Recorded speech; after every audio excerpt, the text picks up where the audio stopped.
Is everybody in? Is everybody in? The show is about to begin.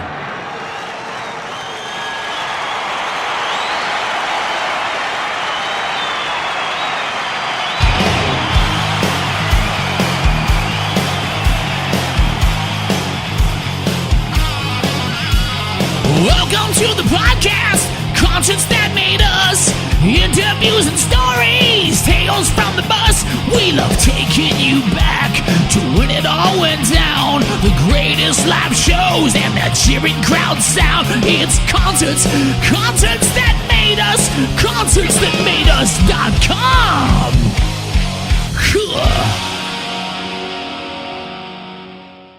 I jack volumes up. I see. I love the background, by the way. It's fairly cool.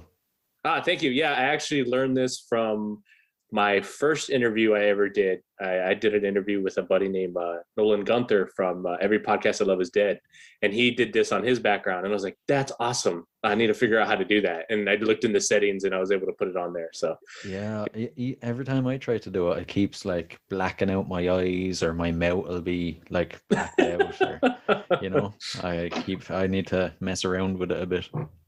Yeah, I was gonna wear my my cognitive T-shirt, but it's laundry day.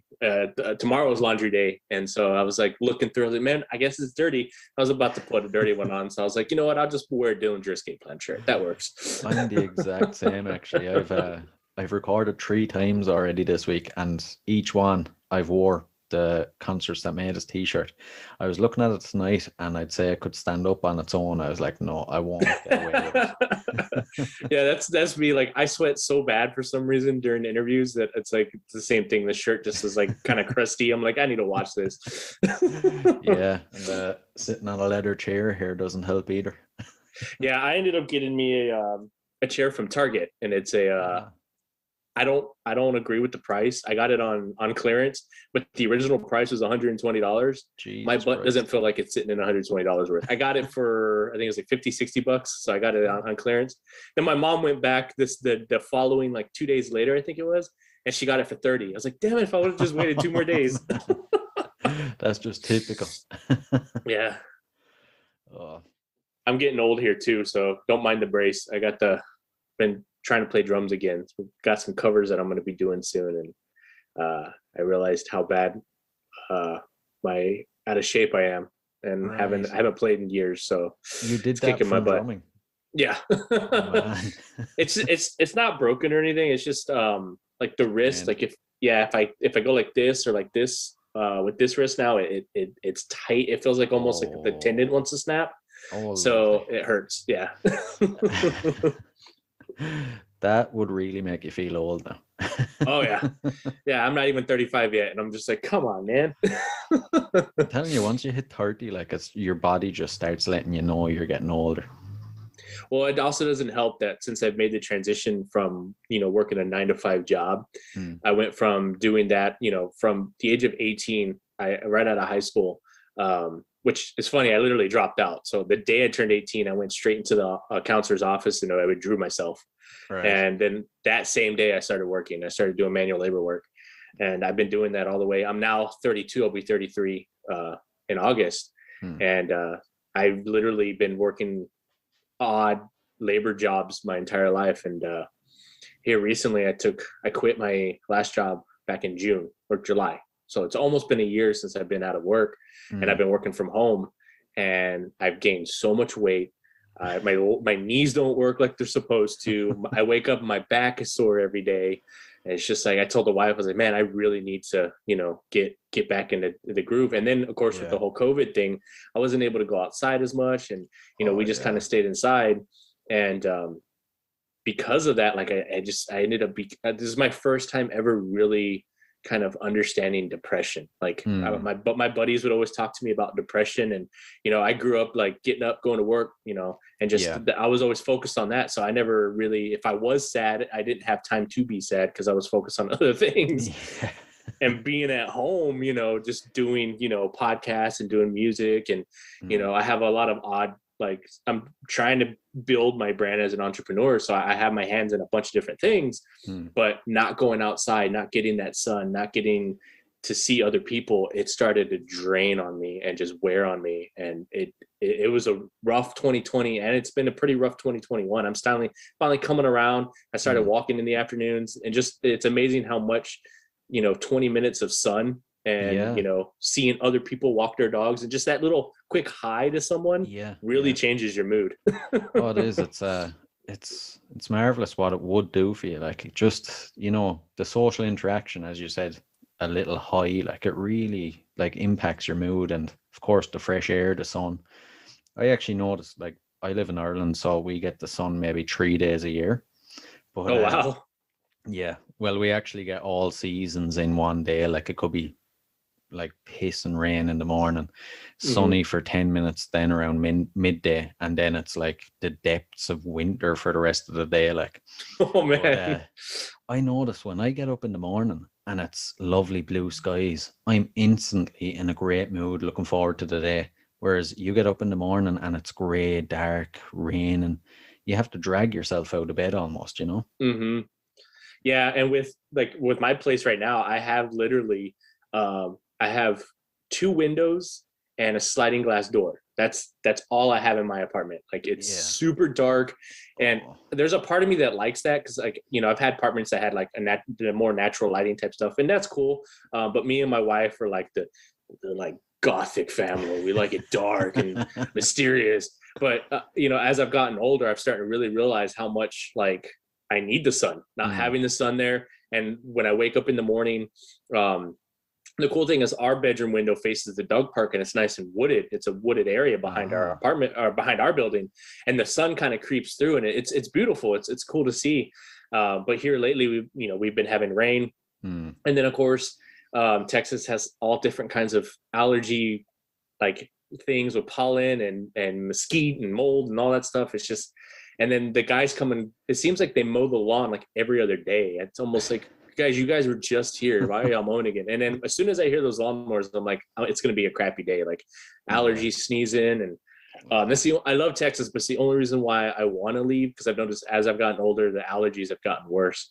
Really? But yeah, I want to go to a place that has 4 seasons. We have 2. We have hot and hotter. You know what? I'd actually gladly swap with you. I'd love hot weather all the time. Yeah, see, me and my wife are more like, we like cold weather, just because with hot weather, there's only so much you can take off, to where you're like, I just want to rip my skin off because it's too hot. Versus if you're cold, you can just keep piling on clothes. Although I think it might have changed my wife's opinion on the cold a little bit, because in February, Texas, we got hit twice in 1 week with snow. And I've seen that. our state's not ready for cold weather. So like the whole city basically shut down. We lost power for a whole week. When we got our power back, we lost water for a whole week. So it was rough. And like, we have little ones. I have which actually my 4-year-old's turning 5 on the 1st of June. And then I have a 2-year-old, and they don't quite understand, like, hey, power's not on. You can't play your video games. You can't play with your phone. You can't do any of your like electronic type plug-in toys. So we had to, like, at that point, I wish my kids were a little bit older, because me and the wife basically played Magic the Gathering that whole week. We hadn't played in years, and I was like, let's bust out the Magic decks, And at that time, I could have taught my kids, but they were too young to understand.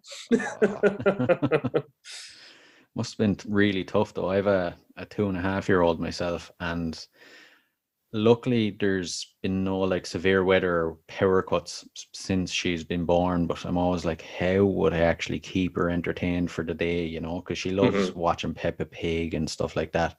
And yourself, you bring him to the park or out for a walk for maybe an hour, but you're not going to keep him out like all day. There's going to be a point when you're inside and they're going to be wanting to watch TV or play with their gadgets. So yeah, that's when I'm just like, go mess with the dog. Go harass him for a while. He's old. He just lays there all day. He likes the pets. But that's the thing I've noticed with my kids too, with everything being shut down. When before all this happened, we would take them to, we have trampoline parks and stuff here, and that's where I take them, let them run around and just be kids, and with the pandemic, granted, Texas, we didn't really like fully shut down. Our restrictions were pretty laid back. And we've been pretty much open this year anyway. And then when they dropped the mandates, we went pretty much back to normal. I think it was like earlier this month or last month. So it hasn't been too bad, but just for the safety of my mom, my mom's in her 70s. We were just like, we're not going to go out, because if I catch it, I know I'm okay. My wife catches it, I know she's okay. The kids, there's studies for kids. They don't really have to worry about it, but I just didn't want to give it to my mom. Yeah. And so, my kids kind of had to pay that price, but now I take them on the walks with me, and I realize, I'm 6'1", 240. I can cover a lot of ground.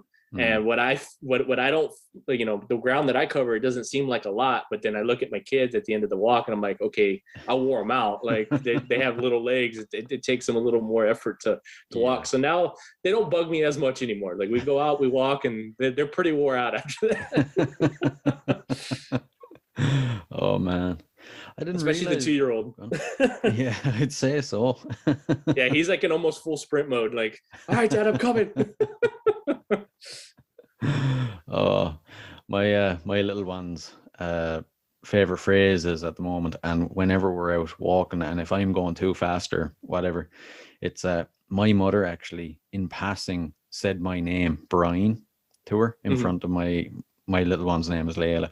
So in front of Layla, called me Brian. And of course, it was that day that she just had to pick up on that word. And now all I'm listening to is dying. And if I'm doing something she doesn't like, it's dying, stop. Oh, so no. when we're walking, all I'm listening to is dying, stop. Hey, it's better than what comes out of my 4-year-old's mouth, man. My kid is...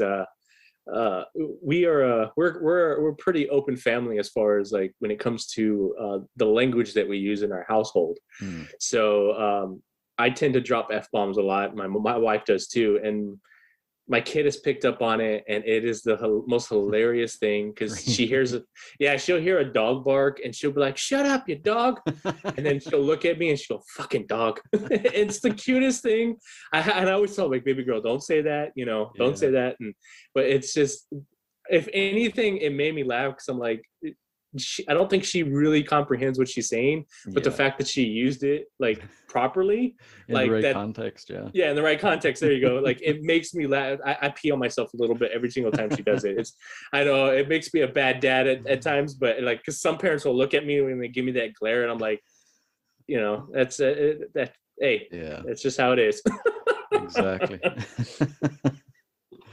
Oh man, we better get started, I suppose. Yes, sir. Yeah, I'm down. I cleared the afternoon to spend with you, so just to kind of take some stress off you. I'm in no rush. If you got other things planned, that's cool. But as far as me, I'm in no rush, man. So however you want to, wherever you want to take the conversation, however long you want it to be, I'm down. Great. So yeah, I'll play one of your songs at the beginning and at the end of the episode. So which one do you want to be at the start and which one at the end? Whichever. It's up to you, man. Which ones did I send you? Day of Reckoning and El Quinto, right? Yeah. Well, if you're gonna start the episode, Day of Reckoning might be a better one to start with, just because it's kind of, I mean, they're both pretty fast paced, but the way that the Day of Reckoning starts, I always feel like that would be like a good song to start even an album if I was to ever do an album. But so. Great. We'll start with that one. So I normally pre-record the intro, and so I'm not stumbling over, someone has an awkward name or whatever, or stumbling over words in front of the person, but it's just handier. So I start by welcoming you to the podcast, getting you to tell the listeners a bit about yourself. Then we'll get into the music questions. Before that, actually, I'll ask you to tell us a bit about the song we heard at the beginning. Then into the music questions. Now, did you want to speak about gigs you've played or gigs you have been to? I think we said gigs you'd played, was it? I can do both. I have some pretty cool stories of some bands that I was on, that I talked to on a personal level, just like playing with them. And, I have a really cool story that when I met with the singer from Mantis, me and him had a really cool conversation, which is the band that was on Battle of Ozfest back in the day. Yeah. We did a show with them in Bleed the Sky. I've done shows with Flaw and stuff like that, and Dope, and I actually have a really bad story about Dope. Really? But yeah, so I have stories of bands that I can share, and then I can just talk about shows that I've gone to see. I went and saw Dillinger. This is where I got the shirt from. This was their last. I saw them on their last tour. Cool. And so like I said, I'm open for whatever stories you want to hear. I can share a little bit from both sides. Yeah. But I mean, if you want more of a personal dialogue that I had with actual band members from other bands, we can go that route. Because most of those, the reason why I was able to have those conversations is because I was playing the show too. So even though we were local bands, we still were able to rub shoulders with national acts. So that's pretty cool now. Well, the great thing is that I never, and I'll mention this on the podcast too, but when I meet famous people, I don't get like, oh my God, like I don't get fanboyish with it. Yeah. I used to play gigs a lot back in the day. I had long hair, I had piercings in my face. And so a lot of times people thought I was in a famous band, like people who didn't know who I was, and they were just coming to see another band that they liked. They're like, oh, are you a national act? Like, no, I'm a local. I'm just some local shithead, I just carry myself a certain way. So I've always been able to have really cool interactions with band members. I've had some really shitty ones too. And like I said, Dope in particular. But yeah, man, like I'm down to share those stories. I've played pretty much all over Texas. I haven't really been able to play outside of Texas just because Texas is so damn big. Yeah. It takes like 9 hours just to get to El Paso from San Antonio. And you're still in Texas. So the one thing I did want to ask though before we get going is because I had to start doing this because I like I said, I do have a sailor's mouth. How do you feel about cursing? Do you want me to try to keep it clean or no? There's no filter here. I'm okay, Irish. cool. We swear every second word. Okay. Yeah, because there was a podcast I did where I told scary stories of paranormal stuff that's happened in my life, and I didn't know going into it, and he ended up editing out the cuss words. And so, but the way he edited it was like an obnoxious buzz sound, and it was a long buzz sound. So it kind of ruined the story, like, and the flow of it. Yeah. And so like, when I heard the episode back, I was like, man, I wish you would have told me ahead of time, and I would have, put my professional voice on. But yeah, now I just double check, just out of respect for you and your show, and your listeners. I didn't know if I could cuss or not. So work away. All right, cool. I can't wait to hear some of these stories. Seriously. Cool, man. Yeah, I'm down, man. Like I said, if you got time, I got time. We're good. Brilliant. And by the way, I also want to say congrats again, man, on beating that other podcast, bro. Yeah, jeez, I still can't believe it. I actually can't. Like, your man sent me a voice note after it, and he was like, "Oh my God, I can't. How did you do that? Like, that's the last thing I was expecting. I thought they were going to win the whole thing." So, it was. So, do you move up a bracket, or are you still in it, or? Yeah, I'm gone into round 2. Round 2 is tomorrow. I think the final, he said, was Tuesday or Wednesday. So round 2 is tomorrow. I think from 12 till 4 EST. Cool. Send me a link, bro, and I will. I'll pass it out again.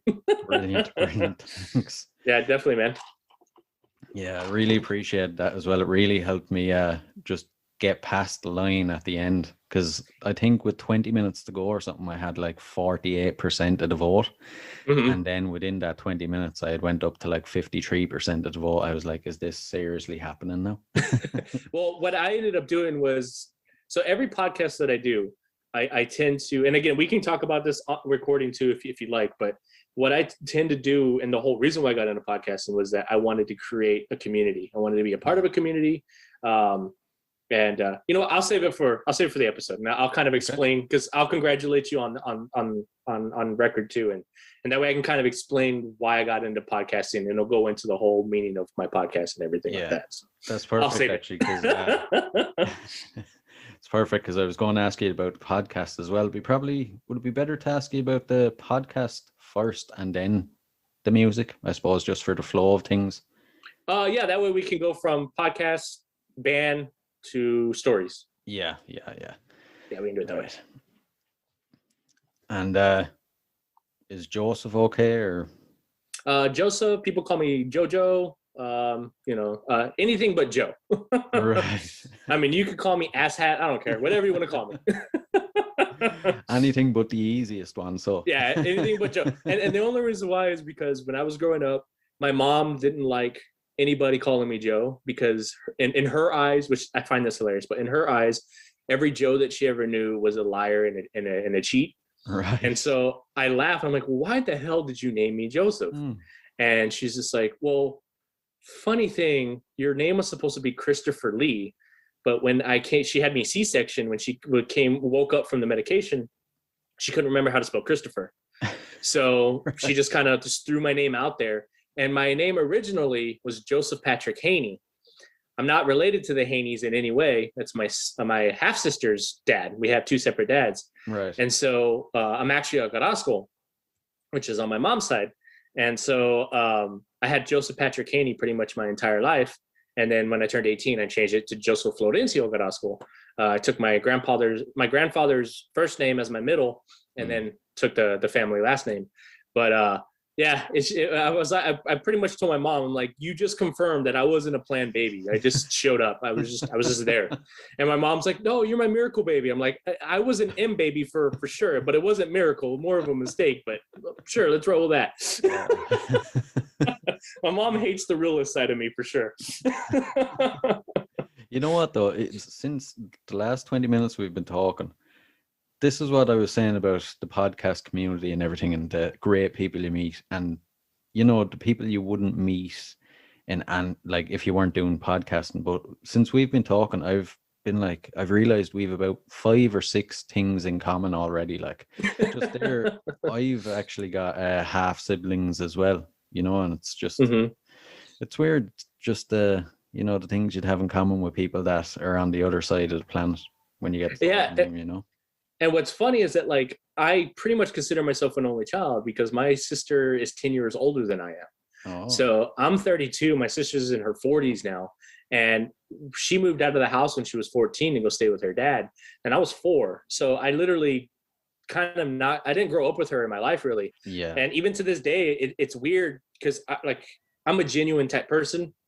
And I'm a reflection of how you are to me. So like, if you come off respectful, if you come off friendly, I'm the same. But I don't try to fake anything. Like, we just met, and I'm not going to sit there and act like I've known you for years. It's just like we just met. We're learning about each other, and I'm being friendly. My sister, on the other hand, I guess she just has this mentality. Well, we're blood, so she sees me and she's like overcompensating with the friendliness. And I'm like, it's like, bro, I barely know you.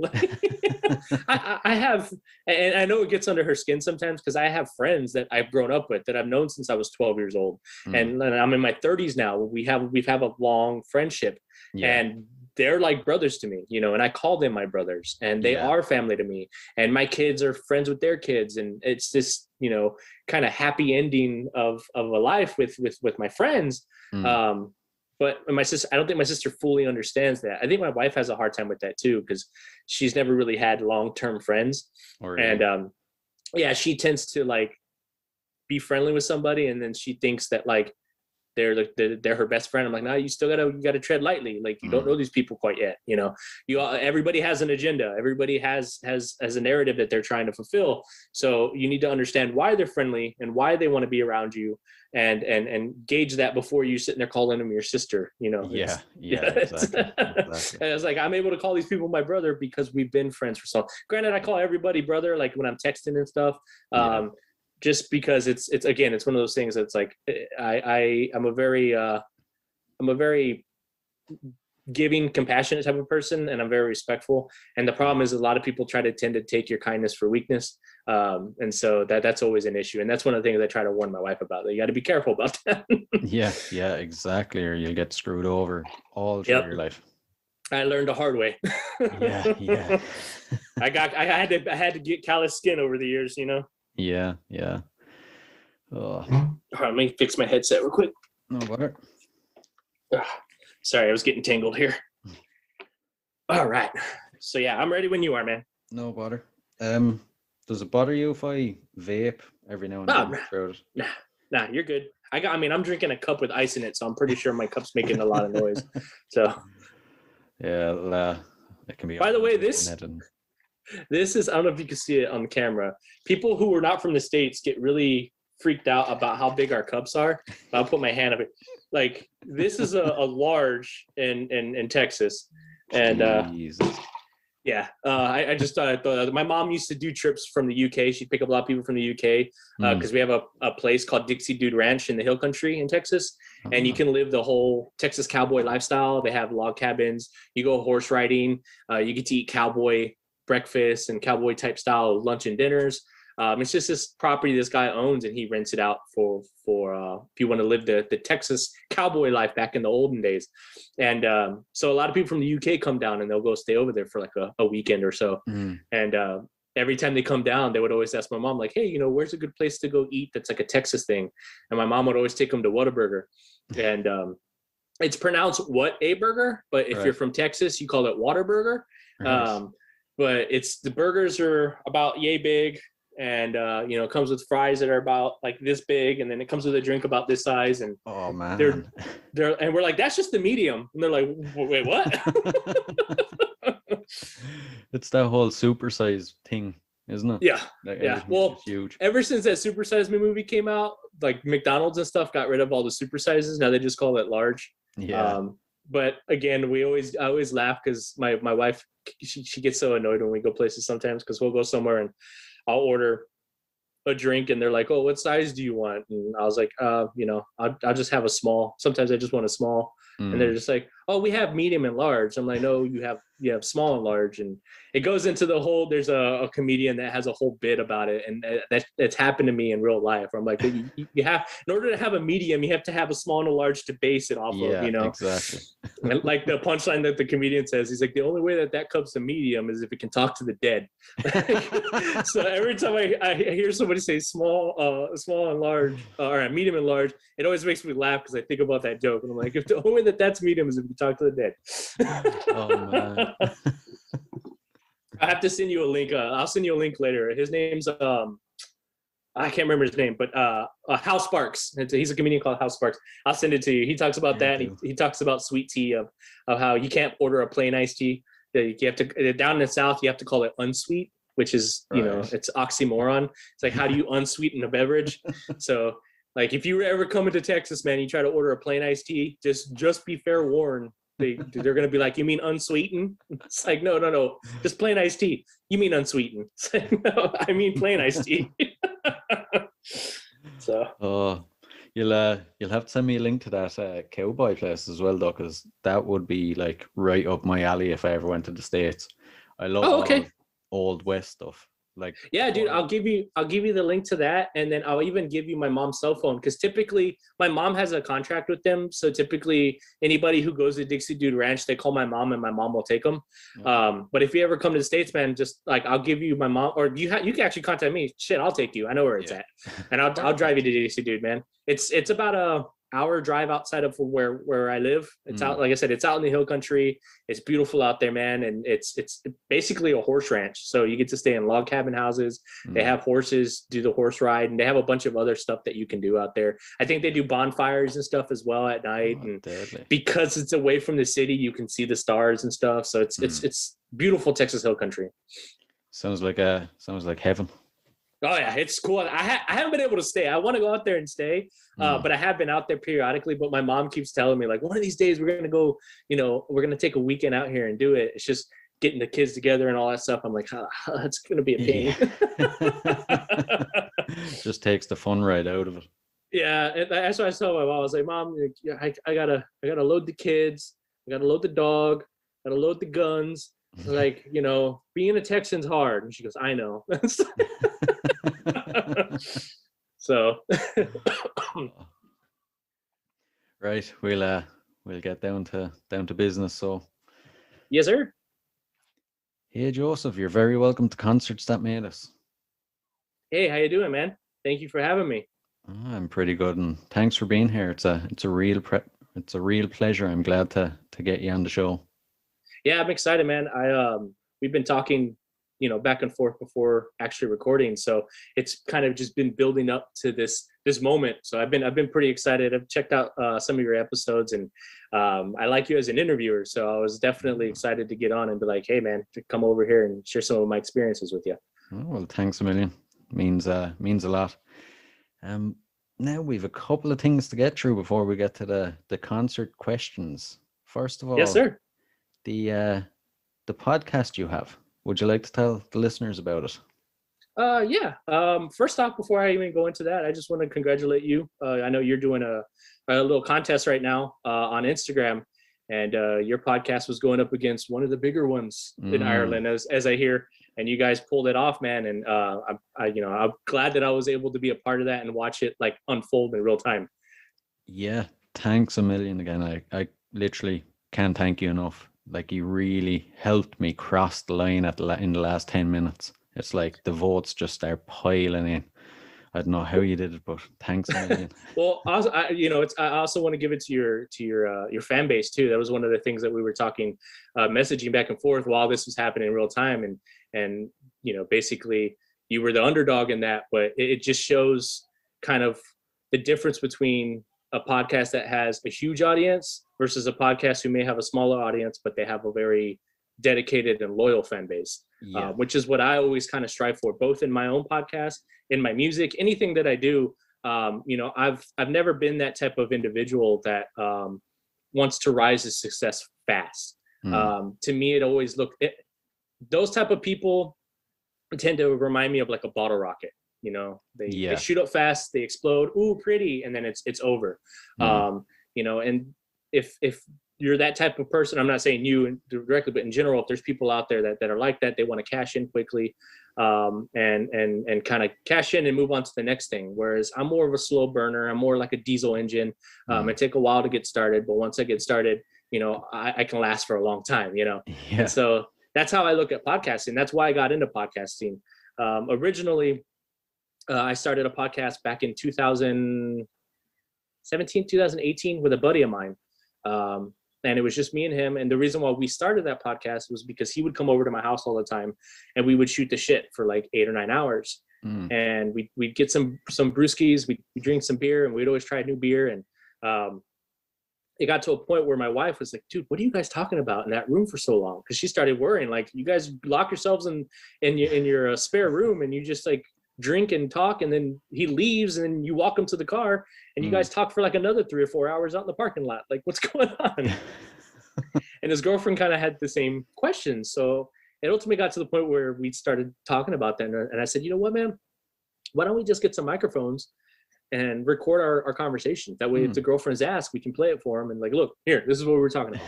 Yeah. Because we would always talk about, philosophy and just growing up, and we would talk about past things and what was going on in the current climate. And, it's kind of one of those things where, for me, I wanted to be like, I'd like to record these, and in 10 years from now, go back and listen to them and be like, do I still think the same way? How have I evolved as a human being? Because ultimately, I'm one of those individuals that I'm willing to have dialogue with people. I tend to speak my mind. Sometimes I tend to say things that people don't agree with, and I rub them the wrong way. But a lot of the times, if I only speak about things that I know, if I'm not knowledgeable in a topic, I'm not going to blow smoke up your ass, and I'm not going to make you feel like I know more than you. If I don't know a topic and you're knowledgeable in it, I'm going to ask questions. And I hate using these words because they're harsh, and I've said this before, but I tend to challenge people's way of thinking. I tend to look for justification in the way somebody thinks. And I know those are harsh words to use, but I do it from a standpoint of trying to understand where you come from.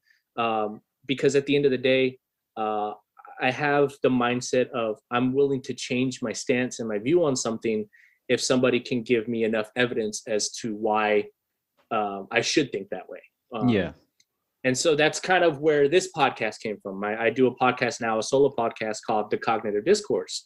Me and my buddy, just 2 different set of ideas as far as where we wanted the podcast to go. So I ended up just kind of walking away and decided, you know what, I want to do things on my own.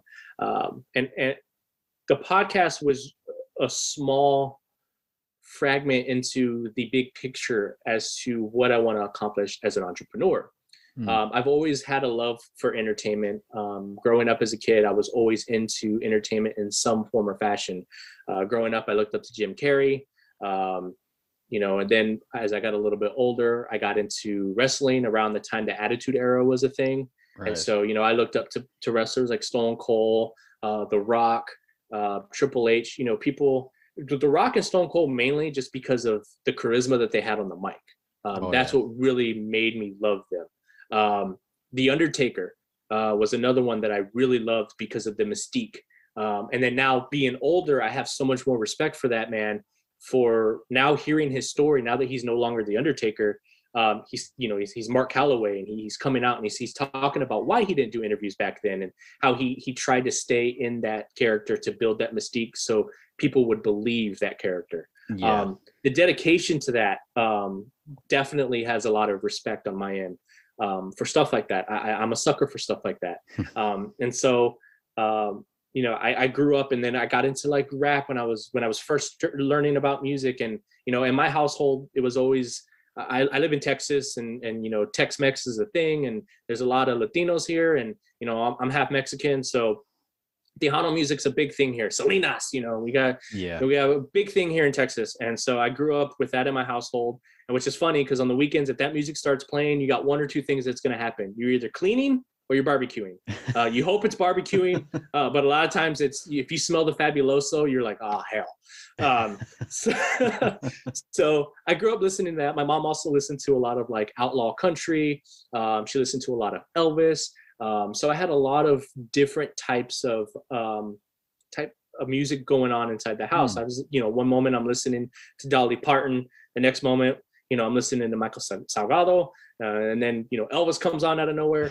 So there was that mixture. And then when I was around 11, 12 years old, I started to kind of find my own music taste, and I got into hip hop music, and then I got into metal, and that's where, my whole life switched with music. But getting back to the podcast, that's kind of what I was meaning is like, I've always wanted to be at the forefront of having a fan base, having an audience, having my voice be heard, and I feel like in a way, anybody who's into, podcasting, music, acting, any type of entertainment business where you have to create content for people, there's a narcissism within all of us. But whether it be mild or really big. But I think we could agree that everybody's in entertainment has to have a little bit of that in them, a little bit of ego-driven passion to be able to get in and do this every single day, and continue putting out material. I love talking about myself. I love being the forefront of things. When I was in a band, I was very animated on stage. I wasn't shy. I'm an optimistic person. I'm an extrovert. I'm all out there. I'm ready to go. Which is funny because I tend to my extrovertness, if that's even a word, tends to pull in a lot of introverts. A lot of my closest friends are introverts, which is kind of interesting. Which seeing introverts that are musicians is kind of the coolest thing because they are so talented. But they are so shy, and it's like, come on, man, just put your stuff out there. I've always been the guy that like, I jump off the cliff and build my wings as I go. Yeah. So that's kind of how I did it with this podcast. I got tired of working a 9-to-5 job, and there were a culmination of things that kind of combined to make me finally be like, you know what, I'm going to do my solo podcast. One was the partnership that I was in wasn't going the way I had hoped it was going to go. Two, I got tired of going to work every day, busting my ass, giving 150% for somebody else's dream. And for me, that's very important. When you go to a job and you're busting your ass and you're doing everything that you possibly can because you want to move up that corporate ladder, and you're not getting noticed or you're getting lied to, and they just, a lot of the times, people who do really well in their position tend to shoot themselves in the foot. And I'm speaking this from experience. Every job that I've ever had, I ended up doing really good at it, to the point that my manager wanted to keep me there because he knew that I was going to be hard to replace. I took a lot of love and pride in what I did, and I did it well. And I even had a manager at one point. He was our unit director. Actually, he was over the whole store and over a couple stores. He basically had me in a meeting and said, "Hey, man, the one thing you're going to understand," because I was young, I was in my, I had just turned 21, I think, at the time. He was like, what you're going to learn, man, is that just because you're good at a job doesn't mean you can lead. And sometimes when I'm looking for leaders, I'm looking for somebody who can manage. So just because you're good at what you're doing doesn't mean that you can lead someone. And it irritated me because I'm like, well, you're not even giving me the opportunity to prove myself that. If I do good in this, what makes you think that I would do poorly in leading? So it became really frustrating. I ended up running into that a lot. The last job that I had, I felt like they were grooming me and getting me ready for a leader position. And every time one came up, it just kind of would always slip by me. It would be given to somebody who I felt wasn't as qualified. And when I mean not qualified, we literally had, it wasn't my position that I was up for. A buddy of mine I was in produce and he was in dry grocery, and he was up for the position. He had been in dry grocery for many, many years. He knew the store very well. He was up for the position, and he lost it to a lady who only had one job her entire life, and it was working at a theme park. And she was she worked. She'd never been in management before. She applied for a management position and got it. And at that point, when I saw that, I looked at my buddy. I was like, you know what? We're never going to move up, dude. They're comfortable with the way where we are. We do a good job, and we're efficient in what we do. We're not going to move up. So at that point, I said, you know what? Screw this. I'm out. And I flat out quit right then and there. I just walked out, and I came home and I started thinking, shit, what am I going to do? I have a family. I have kids I got to take care of. Walking away from work to be like, I'm going to be an entrepreneur. That's something I should have done when I was in my 20s. I'm now in my 30s. I have a family. What am I going to do? And so, I got into Pod, which is print on demand. So I do t-shirt designs. I'm in the process of trying to build a couple t-shirt brands. And while I was doing that, I said, you know what? I want to do another podcast. The only downside is I don't know how to edit very well. At that time, I was learning how to mix and master music. So I was like, you know what? It's got to be fairly similar. And I was picking up on mixing and mastering around that time. So I was like, screw it. Let me give it a shot. And so I just did it. One day I just got up and said, you know what? I'm just going to start recording. And it started with just a couple monologues. And I would do a monologue. I'd write something out in a little 2-3 minute monologue, and I'd read it. And then I'd add music in the background, and it was just kind of dabbling with that. And then as the podcast started to progress, I was like, I need to find an identity. When people ask me, hey, what is your podcast about? I can't just be like, oh, it's about a bunch of shit. We don't focus on one thing, and doing other podcasts, I've started to realize, I've done podcasts where I talk about paranormal stuff. I've done podcasts where I talk about music. I've done other podcasts that have kind of more of a Joe Rogan vibe, or, your mom's house type podcast. But they pick a lane and they go with it. So for me right now, it's been more kind of a motivation type podcast. Right. It's still kind of broad, and I know I need to narrow it down a little bit. But at the end of the day, I know this is a long-winded answer, but the podcast is basically trying to bring light and positivity back into the community, to my listeners who are listening, to kind of give advice, but also have a non-judgmental forum. So I have had a couple episodes that have been coming out recently where I'm just I'm venting a little bit, or I'm talking about pet peeves and stuff like that. But it's always open for a dialogue. It's always, I have an email that people can get a hold of me on. And if they don't agree with me, they're more than welcome to come on and we can have that discussion, because that's what I strive for. I eventually want to get to a point where we start covering topics that most people don't want to talk about. I don't want to censor people. I don't, if I don't agree with you, I'm not going to sit there and tell you, hey man, I'm not going to release your episode because I don't agree with what you had to say. No, say what you have to say, stand by it, and let's have a discussion. I'm not going to judge you on it. I'm not going to hate you for it. I always want to see what other people's thought processes are and the way people view the world. we all grow up differently. We all have different experiences. And I think that those experiences tend to kind of dictate the way people think and helps build that character. Doesn't mean that you're always going to be that way. You know, you're everybody is allowed to be wrong. And I think that's something that people have a hard time kind of accepting, is that there are going to be times you're not always going to 100% be right. You're going to be wrong. You know, take that accountability and, you know, move on from there, you know? Yeah. And that's what kind of keeps me from getting angry all the time and getting upset, and helps me to try to understand other people. It's like, I allow myself to be wrong. I allow myself to be able to switch thought processes.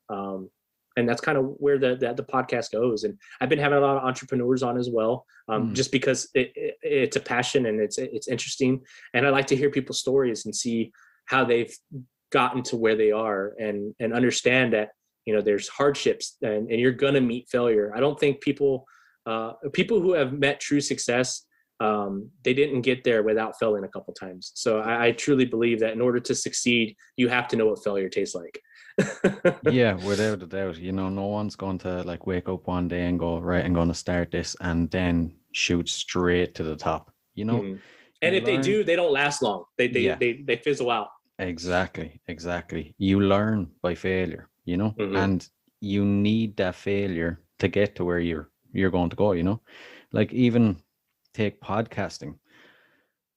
When I started this show, I had a clear-cut image of what the show was going to be like, you know, and over the course of 20 episodes, it's gradually changed. Sometimes some changes have been conscious, some others just happened that way, but it's not exactly what I had pictured it's not exactly what I had pictured it being from the start when I had the idea, but I'm actually happier now with the way it turned out, you know? Yeah, definitely. It makes for a much better show. So you need to be open to the failures and the setbacks, and, you know, as I said, you learn from, and they'll get you where you want to be and where you're going, you know? And that's one of those things where, like, I always tell people, I don't plan for things. I don't use the word plan, because plans tend to fall through.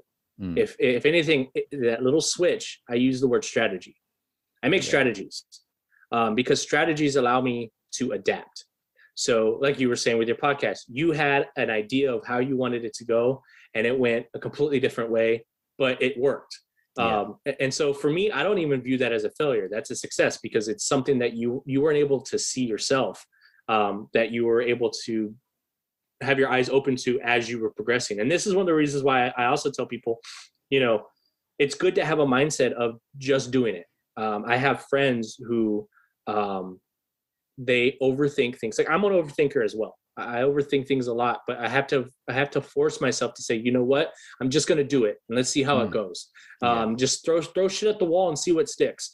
You know, and I view that with everything. When I write music, I'm a big guy that I love cooking. And you know, I have a buddy who's a chef, and he's always complimenting me on I take pictures of my dishes because I'm proud of them. And he's like, hey man, you're doing really good, you know, and he went to school for cooking. And so that makes me feel really good knowing that, you know, I'm just some shithead making food in my house, not knowing really what I'm doing. And they're, you know, they taste good and they look good.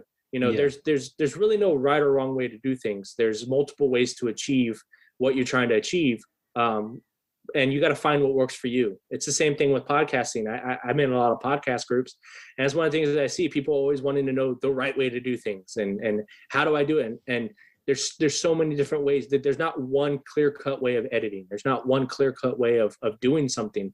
You got to find what fits for you and what works for you and go with it. You know, I've had people even ask me like, hey man, some of my friends, like, can you release videos showing how you do all your editing? It's like, yeah, I could do it. But you know, I would do it when you watch the video, watch it with the mindset of, you don't have to do it this way. There's a million other ways you can pull this off. This is just how I learned to do it. And this is what works for me.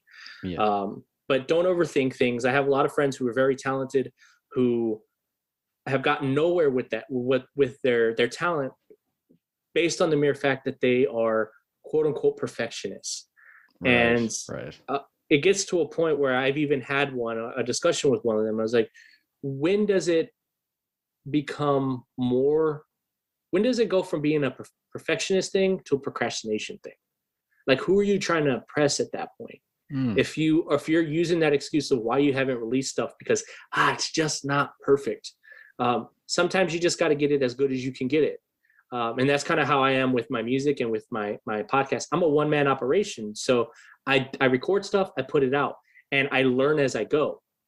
And I'm hoping that 10 years from now, when you go back and you look at my first episode of the Cognitive Discourse, or you go back and look at the first track that I released under my band, that you can go, holy crap, like he's grown a lot. Like the sound quality is better, the editing's better, the mixing's better. Like, I want my community to grow with me and watch me grow.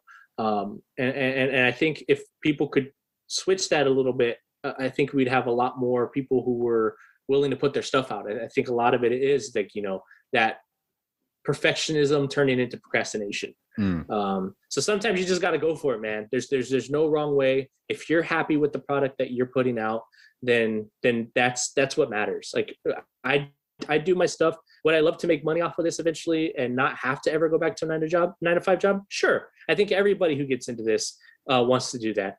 But again, I'm not going to sell my soul for it either. And that's one thing that I try to let my audience know is that, like, when I start getting ads, when I start getting sponsorships, I'm not going to take anything that I don't use myself. And a perfect example of that is my videos. If you watch my Cognitive Discourse videos, which is basically just my logo right now until I can get more guests, I'm going to do more in-person type stuff where I'll film. But at the end of my videos, I have an ad that runs for my merchandise. I made an ad for my merchandise. So yes, there's an ad. Yes, I put it at the end. No, I'm not making any money off of it unless people are buying the actual merchandise, but I'm advertising for my company. And again, if a company was to come to me and want to sponsor me, I don't think it's a sellout if you take that, because bills need to be paid. But I'm also not going to put my name behind anything that I don't use or that I don't trust. Integrity is still a big thing for me. And I think, that's where that term sellout kind of goes. If your integrity goes out the window, then you become a sellout. If you will just be like, I'll take any sponsor, then that's and again, hey, do what you gotta do, make your money. I'm not hating on you. Just on me personally, I know that if I'm going to tell somebody like, hey, I like this product, blah, blah, blah, blah, that I want my listeners to trust my word, and my word is my bond with them. But yeah, with the podcast, man, I'm having fun, man. I release a new episode every Friday. And I've actually backlogged some. So when you listen to the podcast, you may catch that. There's times when I've recorded them months ago, and they're just now being released. I do that so I don't stress out over episodes. I can slowly kind of back away and go on vacation with the family if I want to. And there's no loss in episodes and people are none the wiser. That's just something that I like doing. I like having them stacked up. Which I'm hoping to start doing with my music too. I just haven't been able to. I haven't had the inspiration. I have like 12 songs that are done here. I just got to actually record them,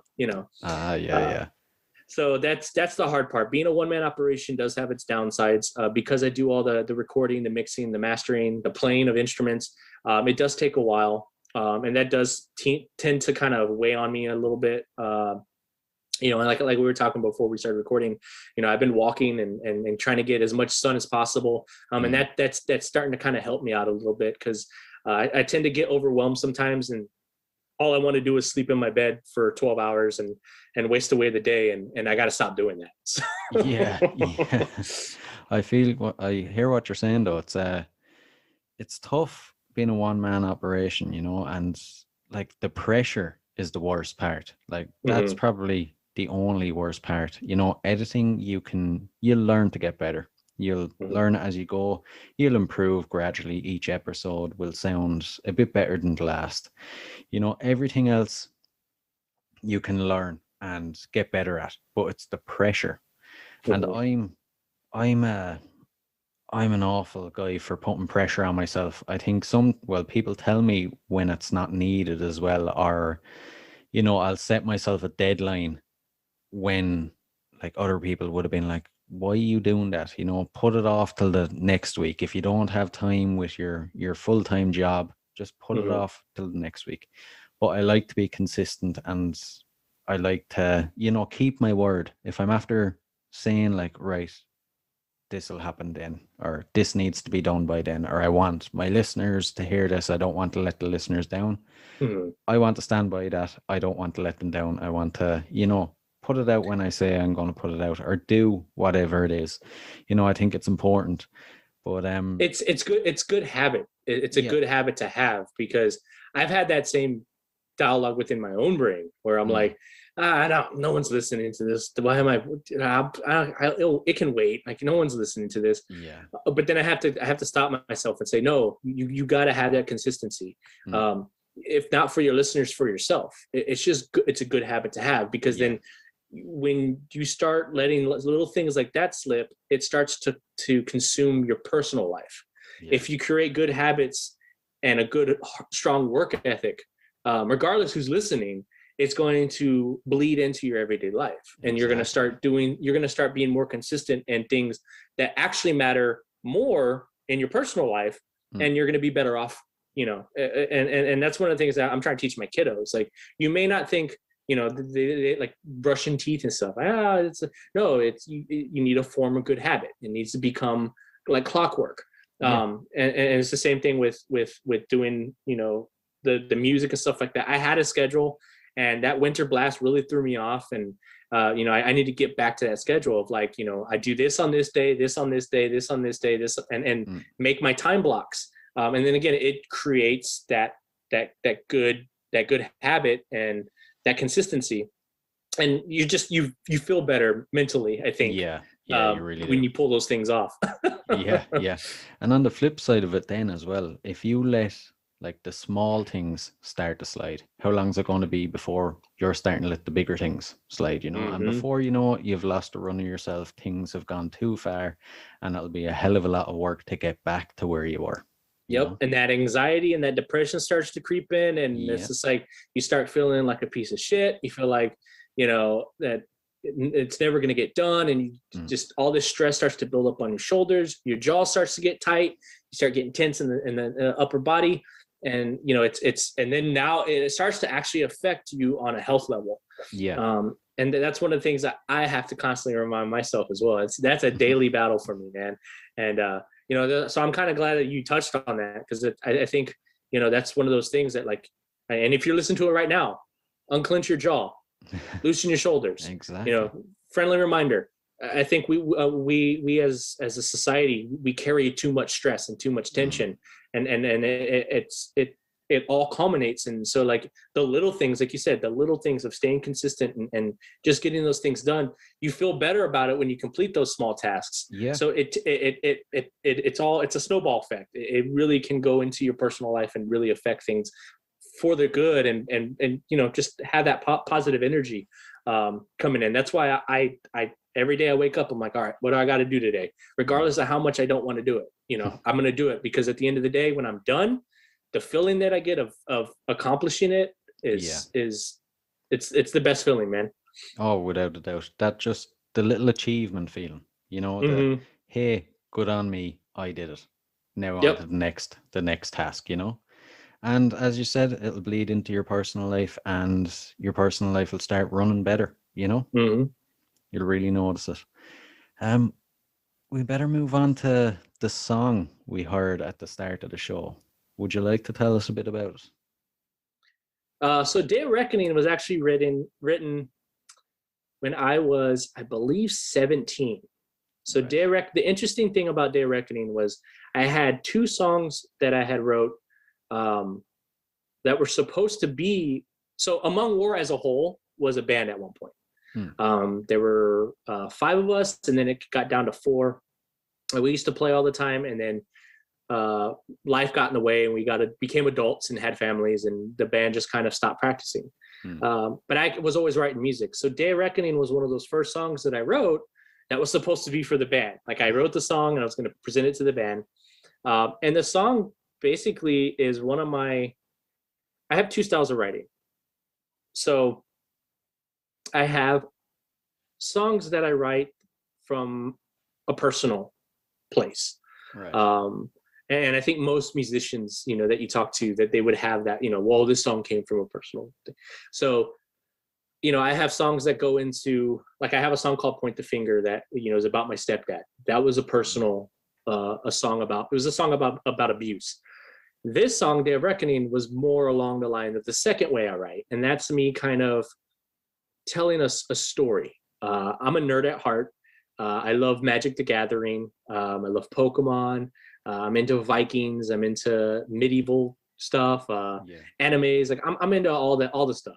And you know, I want to start playing D&D soon. I'm trying to find a good dungeon master to play D&D. But Nice. you know, with all of that, you know, I tend to have that also kind of come into the music a little bit. Right. And so that's kind of what Day of Reckoning was. Day of Reckoning was a song that I wrote that kind of follows the tale of a man who has an overseer who has been basically his slave master, if you will, and he breaks away from it. And there's two ways that you can look at the song. You can look at it from that physical form of a man breaking away and standing up to quote unquote the man, and you know, becoming his own. Or you can look at it more figuratively as, you know, as a group, you know, standing up for what needs to be done. And I wrote the song wanting to be empowering, you know, wanting to be one of those things where it's like all you need is you, and you're gonna run into self-doubt, but at the end of the day, if you're still standing on your own 2 feet and you fight like hell for whatever it is that you want to accomplish, then you're not a failure. Yeah. You know, and now if you get down on your knees and just give up and let that overseer, whatever that may be, consume you, then yeah, you've lost the battle. So that's kind of what Day of Reckoning is it's hopefully to inspire people to stand up and accomplish and do what you want to do and push for it. And don't take no for an answer. You know, there is a overlying type vibe with the music that I'm creating for a live stage show. Right. Eventually, I actually have my wife. Yeah, my wife messes with resin and stuff like that. I haven't fully gone public with what the idea is, but it's going to play into the theme of how like Day of Reckoning sounds and the vibe that it gives off. Yeah. There's you know, and I'll share it with you off air to give you an idea. Right. But for people listening, I've like I said, I've always wanted to be in entertainment, you know, and I've always wanted, every show that I ever played, and any band that I was in, I always gave 110%. And I always had the mentality, I don't care if there's 5 people or 5,000 people, I'm going to play to those people. You paid to see me. And at the end of the day, I want you to be like, hell yeah, I got my money's worth. Yeah. So I want to bring back stage shows.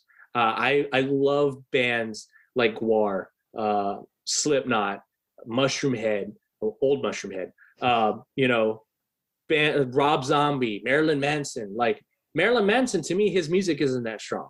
Rob Zombie's kind of the same way. But the stage show, Ghost. Yeah. Ghost has an amazing stage show. Rammstein. I had a friend make fun of me because I loved Rammstein. And it's like, dude, I won't listen to Rammstein in the car so much, but I will go to every show that they ever have here because their shows are amazing. It's the visuals. Exactly. And so I have this idea of a live show that is going, and it came from the actual band. So when the band used to play back in the day, my vocalist, I love him to death. We're still good buddies. We play on PlayStation all the time. You know, shout out to my boy Jules. But he was the guy that he was our front man. Right. And he's a little guy. He's only like 5'4". He's little. He might be smaller than that. I think he's like 5'2". He's little. I'm 6'1". Our guitar player was like 5'10". So we were like giants next to him. But he always had a hard time with the crowd. He always had a hard time talking to the crowd. And a lot of times when we play shows, I was the one that would communicate back and forth to the crowd, which I always told him it looks kind of weird because I was playing bass in the band and you're the front man and I'm the one talking to the crowd and engaging with them. You know, that's the only reason why I had a mic. I did backups here and there, but for the most part, the mic was there just so I could talk to people. And so it was always kind of weird. So I had developed this almost backstory of who we are. And I created these characters. And it's based off of something that when people, like I said, I'll share with you. When people hear it, they'll be like, oh yeah, that's a cool idea. I'm surprised no one's jumped on it.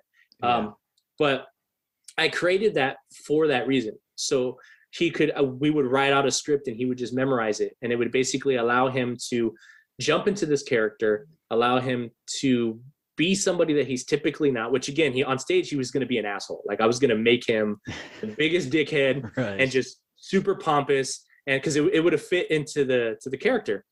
And, so the whole point of that was so that he could read it. And the way I was going to write it was going to lead into every song.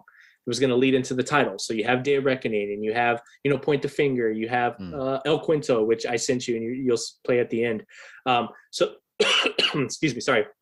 Those titles, a lot of those titles came up because I was kind of molding the dialogue that he was going to be saying. The stage show was molded around the song titles. So it's slowly now knowing that a lot of the newer stuff that I'm writing also plays into a lot of that. So, that's what if anybody who goes and listens to Among War, understand that I am a one-man band now. And those songs, a lot of the songs that are going to be coming out, they're leading towards that stage show. They're leading towards the overall big umbrella, the big picture of everything's supposed to kind of be condensed together. And it's all going to be, it's a bunch of different ingredients to make one big cake. Yeah, that's a good way of putting it.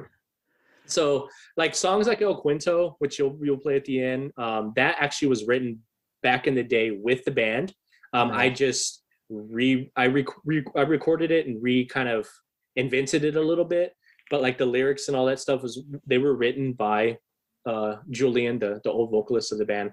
And there are a few songs within the Among War repertoire that will be coming out soon, and those are I'm trying to find a way of how to tie them into the overall scheme of what I'm trying to pull off. Yeah. Which if people do some digging, if you go on YouTube and type in Among War, you can find some old live footage of us playing when we were like 16, 17 years old. Oh, that'll be interesting to look at. Yeah, so those songs will be recorded eventually. The reason why Among War never came out with an album back then was we just didn't have money. We were in we're in a city that is a big city, is very competitive. I'm in a state that's very large, so it's very hard to become a regional band. You're more of a when you're in Texas, you're just a Texas band, right. Which carries its own merits. But we were young and dumb. We didn't know how to properly run a band, how to get paid properly, and we got screwed over a lot. And I'm kind of glad that we never got signed back then, because I think it would have definitely put a sour taste in my mouth about the music industry. Yeah. And things have changed a lot, and I'm at a point now where I can do everything homegrown. I'm a home brewer, and so to be able to do it at my own pace, I'm in a position now where if a label was to come to me and want to put me on their label, I now have the power. It's what can you offer me? Because I can do all this on my own. I don't need you like I did back in the early 2000s. So what can you offer me? And I've made it very clear, and I've been very vocal about it, that I've said this on other podcasts, that for me, the only thing I think a label could offer me that I would even remotely be interested in would be something like an M&D deal, which is manufacturing and distribution. Get me into stores. But even then, that deal is not. It's not as important to me because I'm trying something different. And again, like we were talking about failure and success, is it going to be successful? I don't know. But I don't intend on releasing albums. I think with the way the music industry is now, and with the way a lot of average listeners are now, I'm literally just releasing my songs as singles.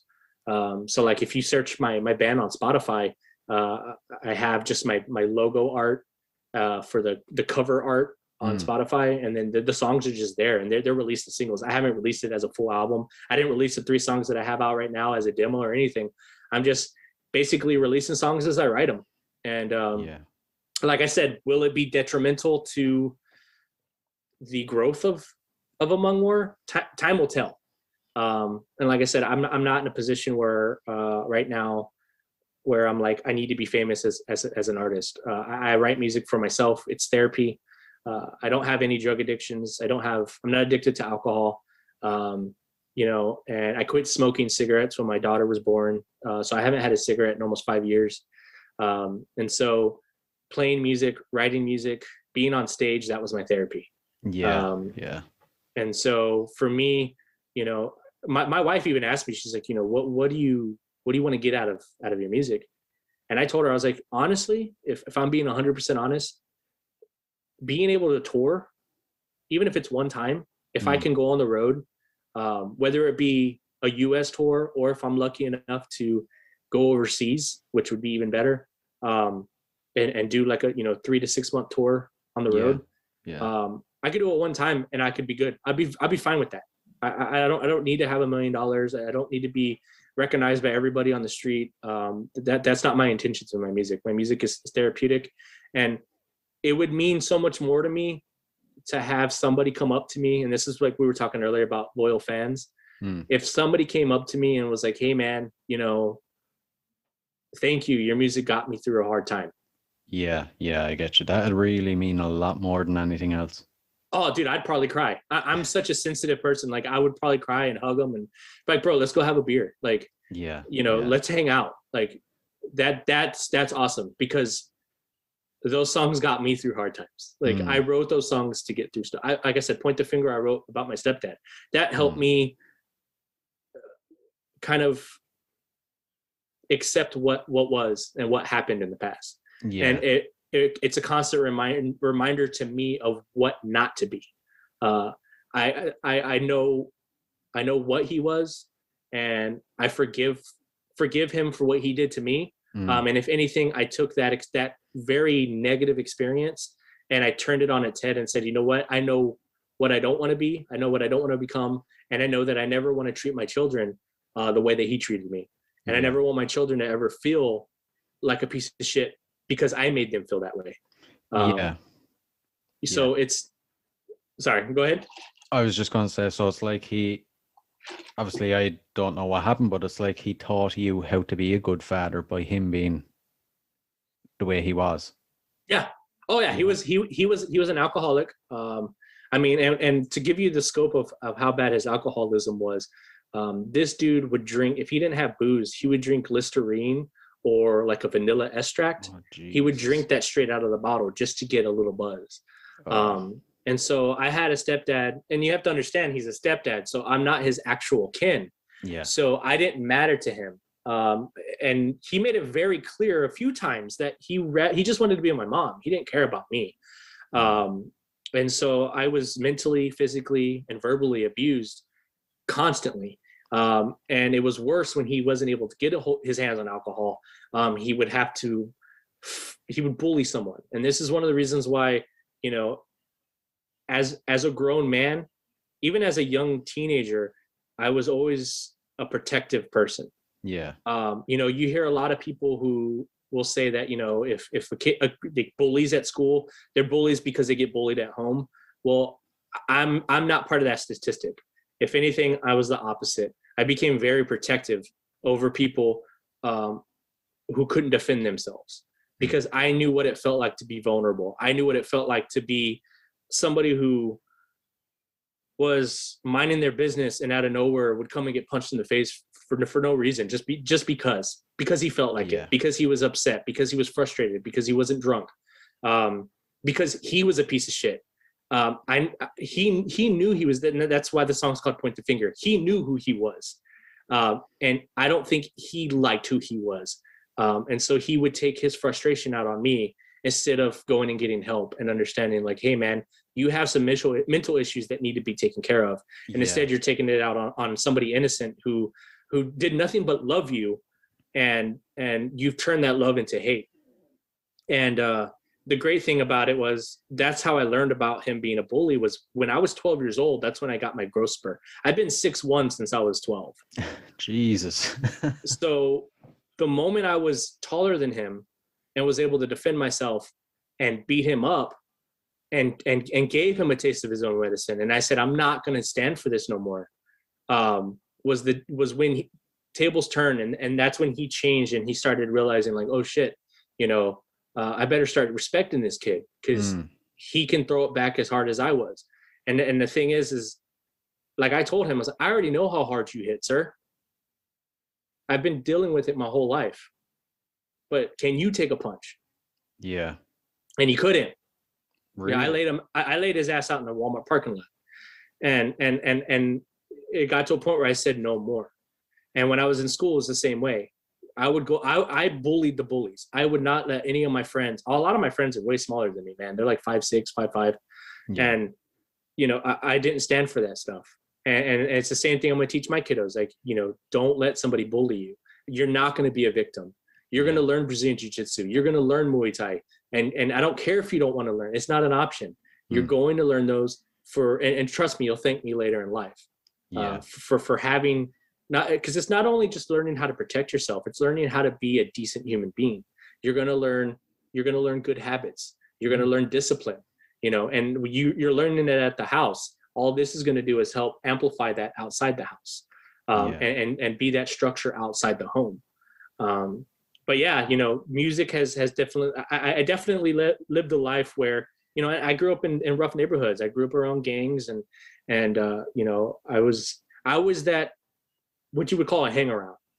Right. I was never in gangs, but I knew a lot of them, and a lot of them, would have my back in certain situations, and I never had to worry about stuff on the street as much. But I thank my mom to this day for going into that Mars music, for getting me that bass guitar, and for giving me an opportunity to not end up a statistic, to not end up in jail, to not end up in a gang. Giving you music, an outlet. Yeah, music saved my life, man. And that's one of the things that, I loved about the neighborhood I lived in at the time too. When we were practicing playing music, I lived in a house, my mom's first house that she ever bought. We had like 20 kids in that house all the time. Like, my house was the spot, everybody loved my mom, and, we were just that cool house, and my neighbors were cool. People would my garage was turned into a bedroom. The people that owned the house before us turned it into a room. So that was my room. But you couldn't open the garage door because it was a wall. Right. But every time we would play during our breaks, I would go outside. I had been smoking cigarettes since I was 12 years old. So when I would go outside just to have a smoke break at like 15, 16 years old, there'd be people outside, like, just listening to us jam. Right. And yeah, I loved it, man. And it was one of those things where they understood, they got it, and cops understood, the cops got it. The cops came to my house a few times, and they understood it. They're like, hey man, there's so much other things you could be doing right now, to be getting into trouble. And instead I got 20 kids in the garage, and they're all just, laughing, having a good time playing music. That's 20 kids that I don't have to worry about running around the streets doing something stupid. So it's definitely, music holds a special place in my heart. And I think that's why I get kind of bummed out with tribalism, across a bunch of things, but with music in general, with like metalheads, there's only a few metalheads that I can talk to. When they start going into subgenres, I kind of tone out, because it's like, why do we have to have rules and these boundaries all the time for everything, and fanboys for everything? Like, it's music, digest it, listen to what you like, don't listen to what you don't like.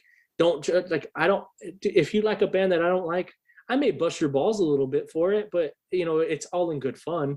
I'm not judging you on what you like. Whatever helps you get you through the day, then awesome, man. And the thing about it is, me being a musician, I pull from so many different genres, man. Like I said, I grew up listening to a bunch of different stuff, and now in my 30s, you know, I may be listening to like something like Cerebral Bore, which is super brutal. Right. And then the next track will be Marcus Miller, who's like a jazz funk bass player. You know what I mean? Like, that's quite the mix.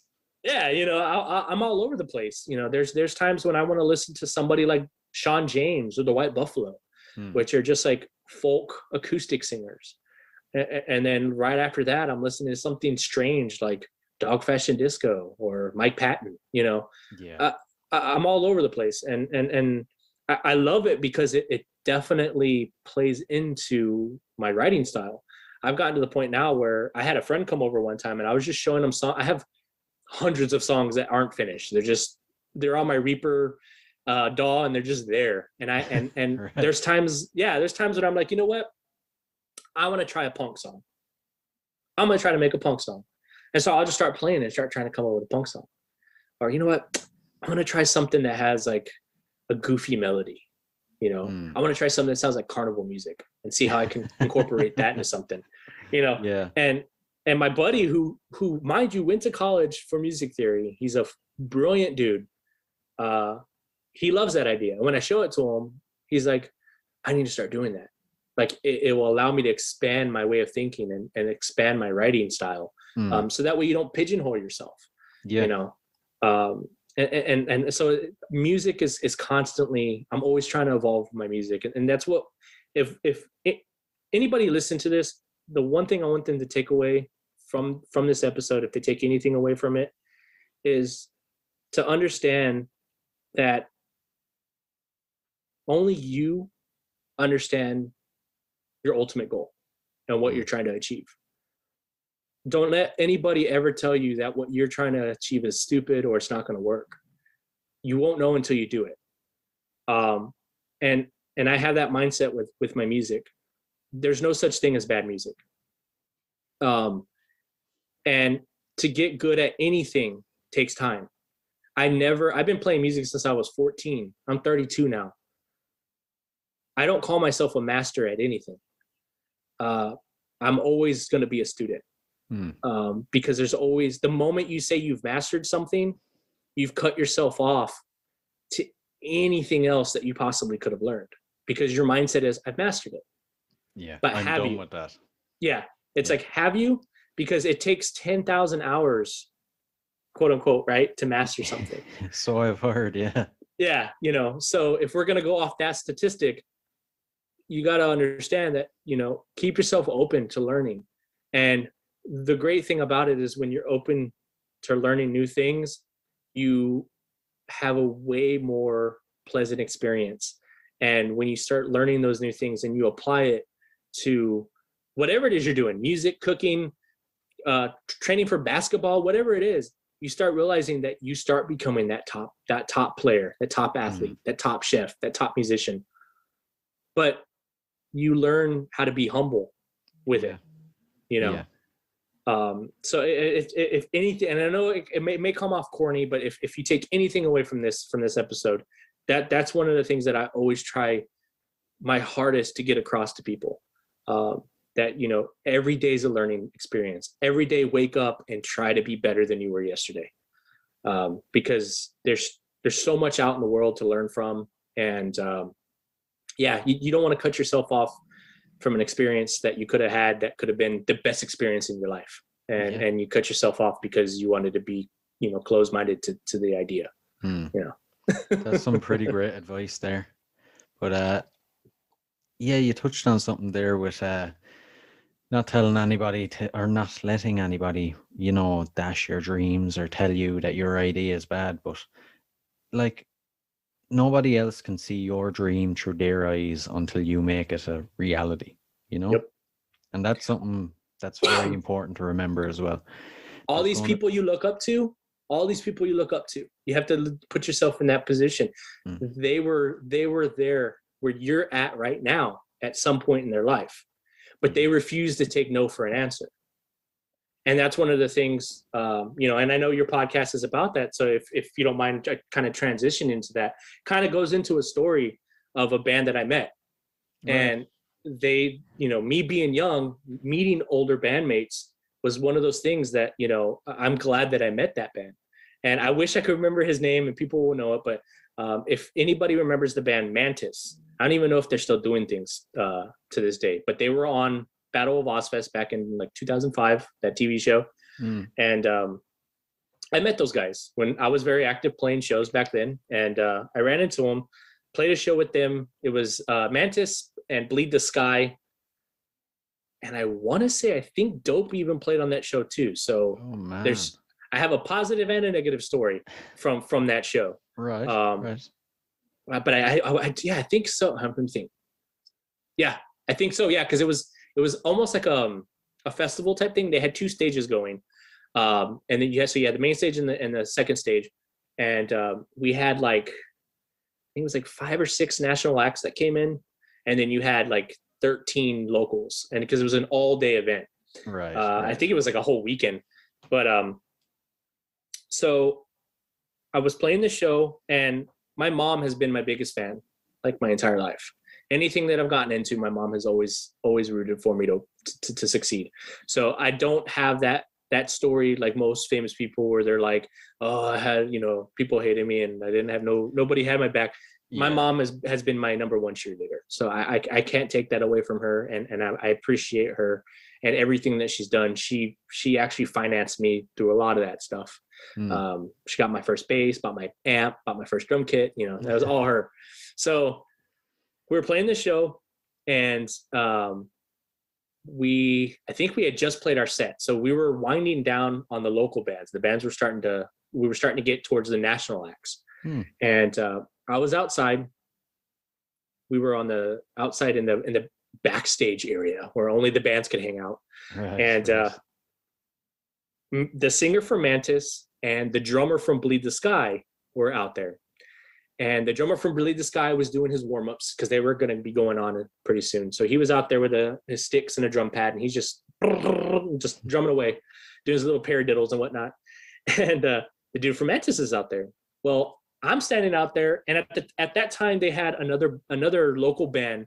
Their band member was like goo gawing over them, like, oh man, I have all your albums, I have this, that. Yeah. And he was just kind of like, oh, that's cool, man. Like, okay, this guy's fanboying over me. I'm just gonna give him, some attention. He hears it every day.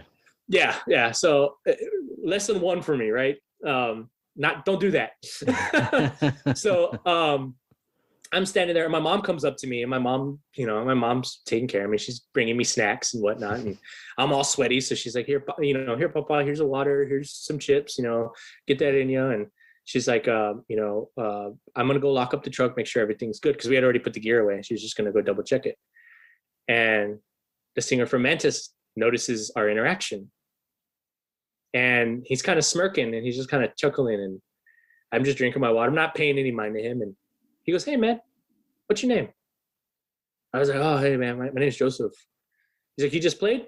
And I was like, yeah. He's like, you were drumming, right? I was like, yeah, man, thanks. At the time I was in a band called Burning Winter. We were very Iron Maiden, right. Rush type sounding 80s metal. And I played drums in that band. And he's like, you had a pretty solid set, man. He's like, at the time hardcore music was a big thing. So he's like, very different. I was like, yeah, man, we're trying to bring the 80s back. It's like the only people that really like us are like people in their 40s and Mexican bikers. Like they dig us. But and he's like, yeah. I was like, we always get that one guy that's like, play some Slayer, you faggots. So we would always get that like at every show. And I'm like, all right. And so he's like laughing, and he's like, yeah, he's like, you're gonna get that one Slayer guy at every show, man. He's like, I travel the country, and there's always that one Slayer, play some Slayer, you pussies. And so we just start kind of shooting the shit, right? And so then he asked me, he's like, so your mom, he's like, does she always go to all your shows? Or I'm like, yeah, man, every show she can. I was like, I've played, all over Texas, and there's out of every show that I've done probably 1,000 shows in my lifetime, and I think she's only missed like maybe 1 or 2. And he goes, that's badass, man. I was like, yeah, man, she's like my number one fan, dude. Like, she's not only mama, but she plays bodyguard sometimes too. She makes sure the hoochies don't get out of hand. And he's like, that's awesome, man. He goes, I've been doing music for years. I've been on TV. My band's been on at a Vozfest. I'm a national act, man. You know, I've been all over the world, and I have yet to have my mom show up to a show. Oh man. He goes, yeah. He's like, that's cool, man. He's like, don't ever, like, don't throw that away. Like, appreciate what you have. He's like, because I've technically made it in the music industry, and I don't have that. He's like, I'd love to have that. Yeah. Yeah. And I looked him dead in the eyes and I go, you know what, dude? Hold on. He's like, what? I was like, Mom, come here. And my mom comes over and she's like, what? I was like, dude, today, my mom is not only my mom, she's your mom. So mom, meet your other son. And my mom being, you know, we're a hugging family. We're Texans, so we're a hugging family. My mom's like, come here, big boy. And this dude's a big dude. So my mom grabs him and she's like, today, I'm your mom. And I'll be in there rooting for you. And sure enough, man, sure as shit. Oh, I forgot to mention. So the drummer from Bleed the Sky, you know, he's sitting there drumming. Jokingly, he goes, can you be my mom too? And she's like, sure, I'll be your mom. He's like, well, I'm about to go on. So, you know, she's like, let's go. My mom watched not only Bleed the Sky play, but she also watched Mantis play. And the coolest thing about that entire gig with those two bands was that my mom was up front and center. They made sure that she was protected. Really? The whole time she was there. So yeah, she didn't have to worry about any moshers or any crowd killers, you know, none of that. She was protected. Yeah. And which was cool because I was kind of off and on watching the bands and I was doing other things too, you know. So just to know, like I had made a connection with bands like at that moment, and it was probably one of the coolest feelings. And it, like I said, it put a lot of things in perspective for me that, you know, just because you think somebody may have what you want, there may be something that you have that they want. Yeah. You know, so I mean, like I said, this guy, he's living comfortably. He's doing exactly what I wanted to do when I was a teenager. He was on the road, playing gigs, meeting hundreds of thousands of people every day. But he wanted to have his parents there at the forefront cheering him on, and he didn't have that. And I didn't have everything that he had, but I had the one thing that he wanted, you know? Yeah, in his eyes, you were richer than him, you know, more successful. Well, you know, you had more than he did. You had exactly what he wanted. Like he, as you said, he was where you wanted to be, but you were where he wanted to be, so to speak. And the funny thing is I feel like maybe he got the success that he got, that drive that pushed him to get there. You know, this is all assumption, but just knowing other people's stories, maybe that drive came from trying to just get that acceptance from his parents. I was just thinking that. So yeah, like I said, it's all an assumption. I don't know, but that was one of those shows where, you know, I definitely, and the great thing is that it was a positive thing that happened after a negative. So it made the night so much better. You know, I won't discuss the conversation that I had with him about this other band, but let's just say that there were some words that were tossed around too. So I didn't feel so alone that I got into it with the band. Because I wasn't the only one that had issues with them as individuals. But that same night, Dope was there. They were the actual headliners, which funny thing is, I don't even know if you know who Dope is. Oh, I do. But, I do. Oh, okay. For them being headliners, it's like, bro, calm yourself, dude. You guys are not even that big of a band. Like, humble yourself. You guys had what, 3 or 4 albums, and did they even go platinum? Probably not. Like, you guys, I feel like they're one of those bands that they only got popular because they were among that wave of new metal bands that were coming in, and they were just like, it's like how Ethan Hawke from Training Day is. He kind of just fell through the cracks, and everybody's like, all right, you know? So yeah, that's how I felt about Dope. But they were also the only band with a tour bus. So we get there. Now, mind you, I'm like 16 or 17 at the time, man. I'm a young kid. I'm living this like starry-eyed, like, I'm playing with these national acts, man. There could be a chance an A&R's here. Like, we got to play bad at, you know what I mean? Yeah. And we pull up. My mom pulls up the truck, and we're right in front of the bus. And we had to be in at a certain time for load-in. So we get there, and it's literally just bands. It's local bands, and it's the national guys, and we're all like, in close quarters with each other because we're all there to unload. So you're working around actual roadies, like real roadies and stuff, and we're unloading our truck. We're taking the gear, and my mom has my bass. Now I have an old school Mars Music hard case bass for my electric bass. That thing's like as tall as me, and my mom's carrying it, and I'm carrying my amp, and we're walking by the bus, and my mom's just looking at the bus. She's like, man, like, because my mom's never seen this stuff up close. My mom's she's never been around that type of stuff. So she's like, oh, this is awesome. And of course, my mom's thinking like, I'd love for my boys to have something like this one day. Of course. And of course.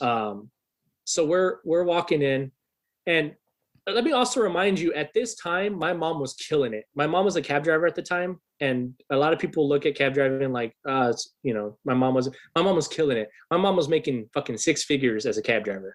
She was making $100,000 a year as a cab driver. Yeah, she was killing it. She knew. My mom has a very business savvy type of mindset, and she knew how to play that game, and she played it very well. My mom had money, so my mom's looking at the bus. And as she's looking at the bus, the door opens and one of the guys from Dope comes down. I don't know which member it was. I don't really care. But he came down, and he's like smoking a cigarette, and he's just standing at the edge of the bus. And as he's standing there, my mom's like, man, this is a really nice bus. Like, she's just looking up at it. This is a really nice bus. And she looks at him and she goes, hey man, how much something like this run? Like ballpark figure. And he didn't even have the decency to look at my mom. He just had a cigarette and goes, more than you can afford, and flicks the cigarette and starts walking back up into the bed. And right when he says it, I hear it. So I drop my amp and I go, what the fuck did you just say? And my mom's like, it's cool. And I was like, no. Because I was a hothead when I was young. I'm way more mild now.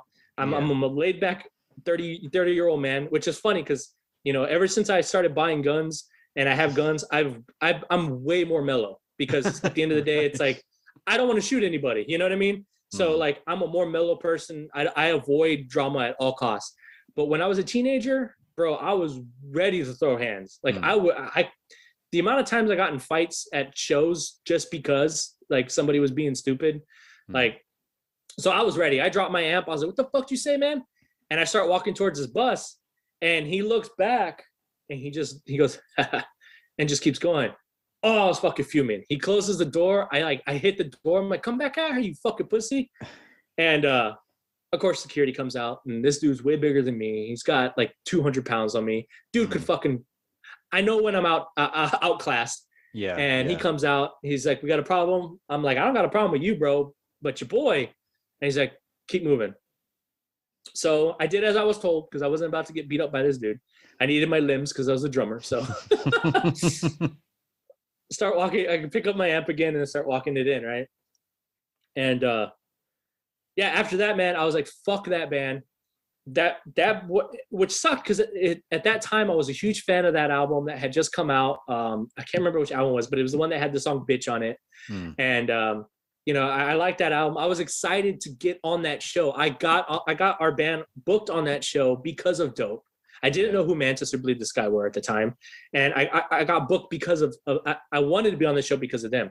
And to get treated like that, like it rubbed me the wrong way. I remember going home that night saying, fuck the CD. I broke it. I said, fuck them.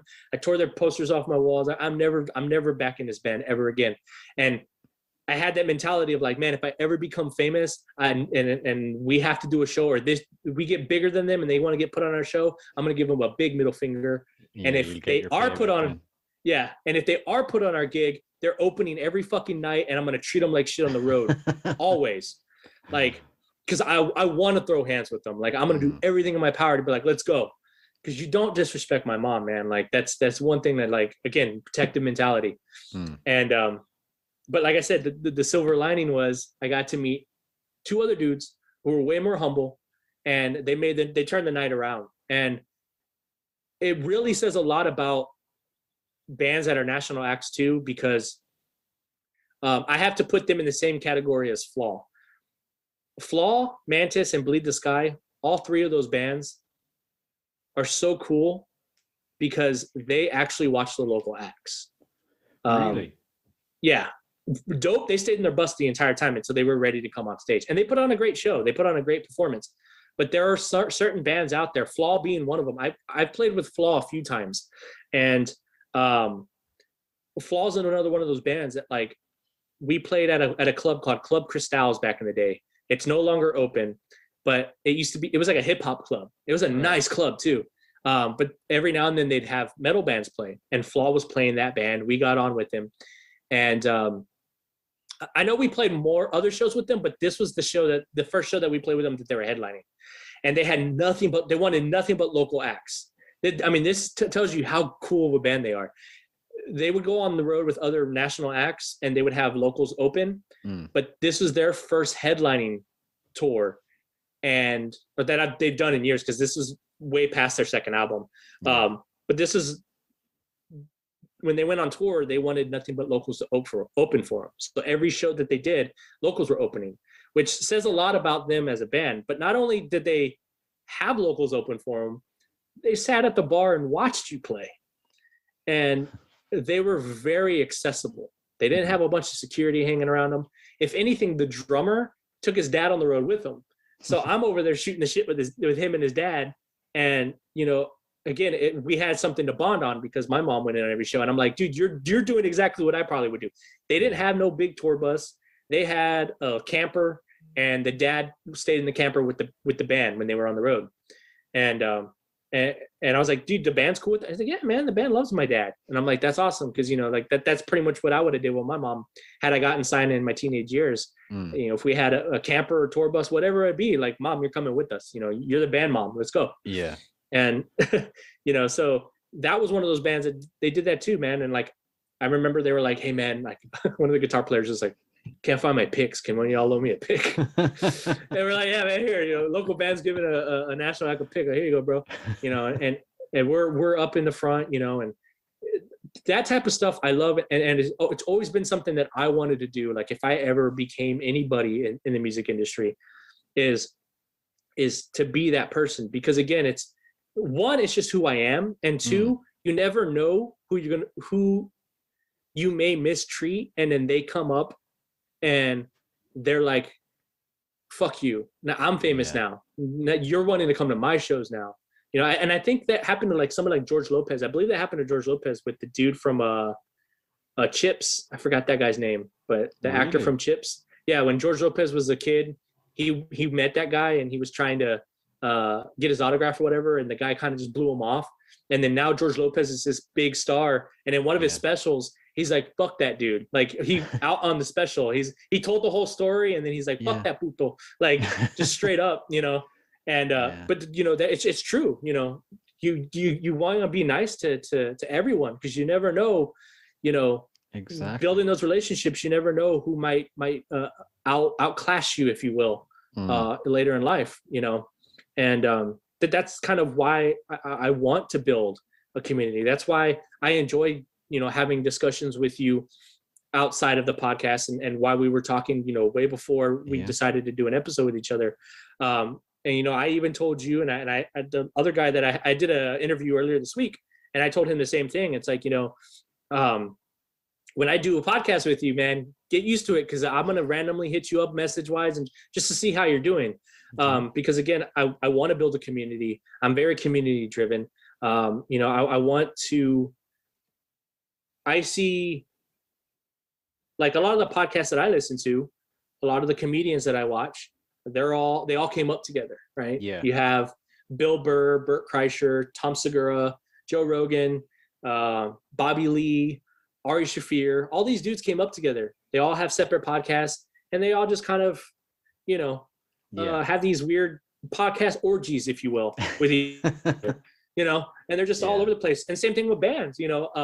I watched, I don't know if you ever seen the Kill Switch Engage documentary that they did back in like 2006, 2007, when they had Howard Jones. But in that DVD, they talk about how the band formed and their early years, and how the band members were from other bands and they all just kind of got pulled together, and how Close Shadows Fall and Overcast and all that stuff was at one point, like all the members in Kill Switch and Shadows Fall, and I think it's there's another one, but they were like in a band called Overcast at one point, and they've all know each other. They all grew up together, and they all succeeded together. And I always looked up to that. I was like, man, I want to be part of that group. And it's funny because prior to us doing the podcast, I was in the shower and I was thinking about that. Like throughout my life, I've always wanted to be part of another group that had already made it, right? I always wanted to be part of that Joe Rogan circle. I always wanted to be part of the Kill Switch circle. I always wanted to be part of those circles. And I'm at a point in my life now, I was like, you know what? Fuck that. I respect those guys. I love those guys. I'd love to meet those guys. But when do I stop and say, you know what? I'm going to build my own circle. Exactly. I'm going to make my own community. And I want to be able to strive to make that community that I have people looking at like, man, I want to be part of that group, Yeah. And for me, that would be true success. For me, and if anybody has ever, if any of your listeners go and listen to my podcast, definitely I suggest, checking out one of my monologues called Success. It's a 2-minute monologue.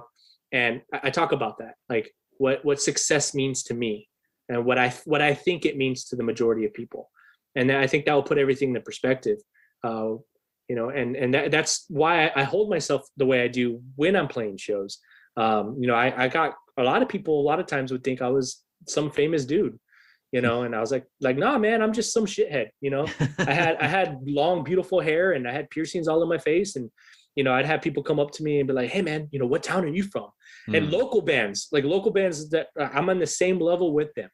And they thought we were a national act. Oh, and man. I'm like, nah, man, I live in the same city as you, dude. Like, I'm just here, man. And they're like, oh, really? Like, yeah, man. I'm not a household name, But again, I think it's in the way you carry yourself. There's a difference between cocky and confident, Yeah, without a doubt.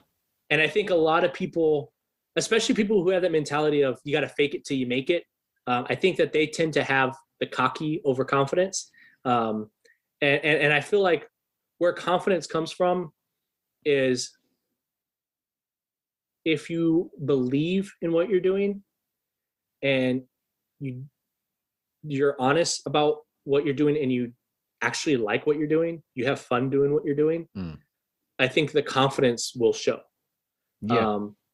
Now, the cocky people are the ones that tend to not really have confidence in what they're doing.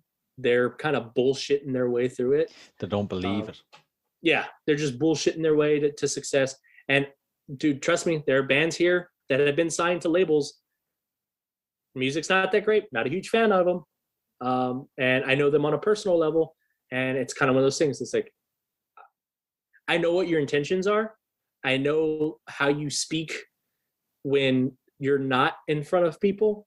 And it's not genuine. So for that reason, I don't back what you do.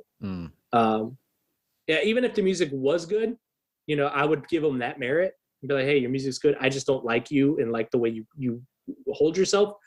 So I keep my distance. Yeah. But for the most part, like I said, the music industry has changed a lot. And, I think the constant battle is trying to figure out which way it's going to go. And I think what were you going to say? I was just going to say that is the question. Like it's, it could go either way, and it has completely like flip-flopped, in the last 5-10 years, it's completely different, and it'll be interesting to see what way it goes in the future, but I hope it's a way that benefits the musicians instead of the, the bigger record labels. But unfortunately, I think more than likely it'll always benefit the record labels instead of the musicians. Well, I'm hoping that record labels start becoming more obsolete. I think in order for that to happen, though, I think musicians as a whole, they have to have that mind change. They have to have the mindset of, I don't need you to succeed. I think if we have more independent artists coming out, and we're starting to see that more, rappers are catching on. Metalheads, not so much. Rappers are catching on. You can be somebody without a label. Tom McDonald is a perfect example. I have so much love and respect for that guy. because, and again, he's controversial. Some people don't like what he raps about. Some people love it. Outside of his content, the way he manages himself on a business level, I got nothing but respect for him. The dude is just on another level, and he's showing people like, hey, you don't need a label to be successful. Dude, this dude's a millionaire. He's making more money than famous rappers that are hating on him. It's like, bro, it's just him and his girl. Like she does all his music videos for him. And yeah, he has a guy that like I think edits. Like he has one other dude that does the editing, but he writes everything. He plays all the music for I mean, granted, rap music's not like super difficult to make beats with, but still, I mean, knowing that he is essentially a one-man operation and he's made millions doing it is proof. Hobson's another one. Hobson is another rapper.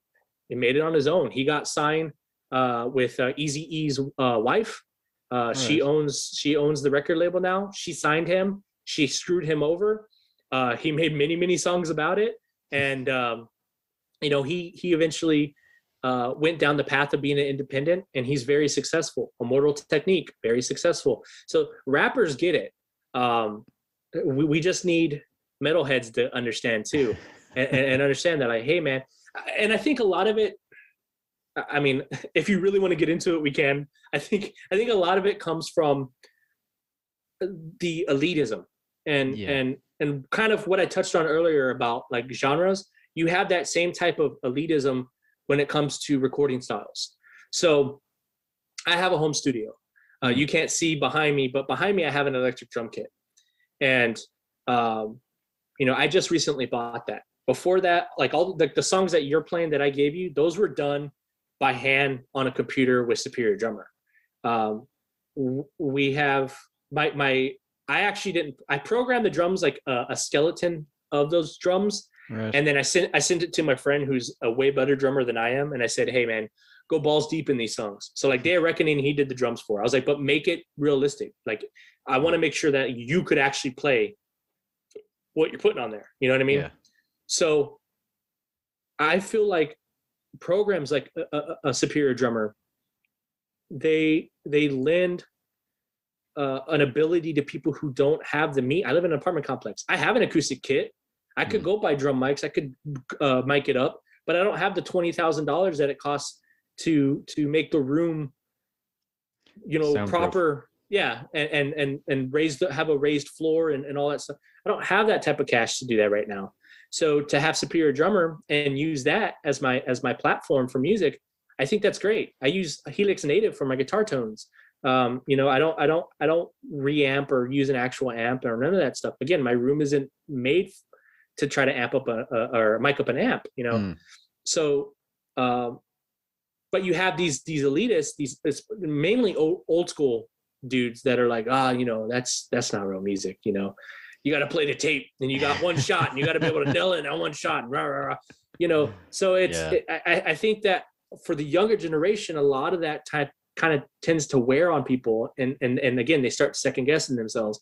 They start thinking like, oh, well, you know, I got to do it this way so I can please this group of people. But I got to do it this way the thing you got to understand is don't please anyone, because if you're trying to please everyone, you can't, and you're going to fall on your face. Yeah.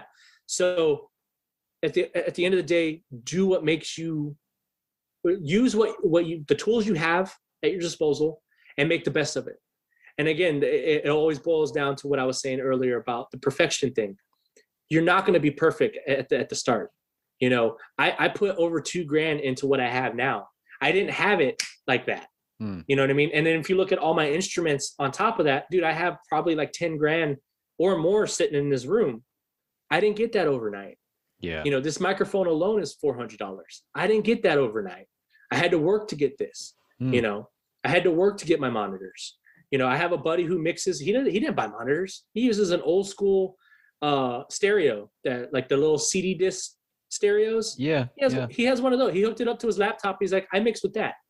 If I can make it sound good on that shitty ass thing, then I can make it sound good on anything. That's a good way to look at it. Yeah, you know, so it's people, and I've done set up episodes on my podcast too, to help people who want to get into podcasting or music or whatnot. Like most computers nowadays can run the stuff that you need to get shit done. You know, the only excuse is you. Like you got it. You're the only one holding yourself back. Exactly. So you just got to go for it. And I think if and the great thing about the metal guys is you're seeing it on YouTube, where a lot of these guys are venturing out. And I think as a band, as an artist, you have to see it more than just, you know, putting music out there. You have to be willing to be a content creator. Yeah. And the reason why I say that is because you look at people like Jared Dines, people like Stevie T, people like who else is out there? I'm drawing blank. I follow a lot of those guys, but they've built this YouTube community by making funny music videos and parody videos and you know, all these things, and they've made these communities, and then they release albums, and that community buys it. They're able to sustain themselves. So I think ultimately you have to look at, when you're building that brand, like, what else can I do to put underneath that umbrella to kind of help boost getting eyes and ears onto my product? Because at the end of the day, that's what music is. It's still a product. You know, Cognitive Discourse, I'm trying to make it a brand. It's its own entity. But I have other things that I'm doing that I want to eventually kind of tie everything together and build this overall umbrella of a brand. You know what I mean? And I think I think when musicians start looking at it that way, I think it becomes a little more clear of how self-sufficient you can be, of you don't have to rely. Yes, their labels still have some pools. If you're that band that wants to be on festivals, you're going to have to rely on that right now. Yeah. To a point, because at the end of the day, again, if you can get a following, if you can get big enough, I don't think a label's going to matter. If you go to a festival and be like, hey man, I'm getting 300,000 views on every video that I'm putting out on YouTube. I have a following. Yeah. You know, I have over 1 million downloads on Spotify. Can we get on this? You know what I mean? Numbers speak volumes. Now, am I trying to go for that? Hell no. I don't care. Like, I'm doing this for fun. I'm just riding the wave, seeing where it's going. But do I believe that there's potential to become somebody out of it? Hell yeah. Look at Justin Bieber. As much as hate as that little fucker gets, he started on YouTube, you know? You know, and when anybody ever tells me like, nah, man, you're blowing smoke up my ass, look at Justin Bieber. Look at fucking Taylor Swift. Those are YouTube people. Yeah, and they're now people pop actually stars. forget that nowadays, you know. They've got so big that nobody remembers where they started from. Yep. You know, they're global superstars, but at one stage they were sitting on their own in their bedroom singing into a camera. Yep. You know. And if you want to go even darker with it, let's not forget Cardi B was a stripper. And she got to fucking interview Biden. Like, it's, you could be anything you want to be. Like, seriously, exactly. you have somebody like Cardi B who is straight garbage. She's trash. Like, not only musically, but just as a person. And look at where she's at. And it's just one of those things, man, where like, you have to carve your own destiny. No one's going to help you. Nobody's going to hold your hand. There's no lucky button that's going to get you where you need to go. You got to stand on your own 2 feet. You got to be ready to have the door slammed in your face. You got to be ready for that rejection. You got to be ready for that failure. And you got to be ready to fight your biggest obstacle, and that's you. Yeah. Self-doubt is a motherfucker. And again, I deal with it every single day. I'm pretty sure you do. Any content creator will come out and say, yeah, man, I doubt myself on a daily. And you may carry yourself with confidence and people may not be able to see it, but you pull that curtain back. It's going to be a lot of work. You got to be ready for that. But I feel like people who are looking to get rich quick, they're trying to take the easy avenues. Those are the people that quit quickly. Those are the people who talk shit about the industry. Those are the people who have become very jaded. Those are the people you don't want to hang around with. Don't take information and don't take any type of opinion from them. Don't worry about them, because they were trying to make it because they wanted to make the easy way. They didn't want to put in the real work. And at the end of the day, they're bummed because it didn't work out. Well, yeah, it's not going to work out. You got to put in the hard work. Now, does that happen for everybody? No. I mean, there's a lot of celebrities that I'm sure got lucky. They were the exception to the rule, though. Exactly. You have to have that mindset of like, I'm going to put it my best into this. And if it doesn't work, then we go back to the drawing board and we figure out what's not working. Why is it not working? What can we do to better ourselves? There's no harm and there's nothing wrong with reaching out to people who understand what it is that you're trying to accomplish better than you do.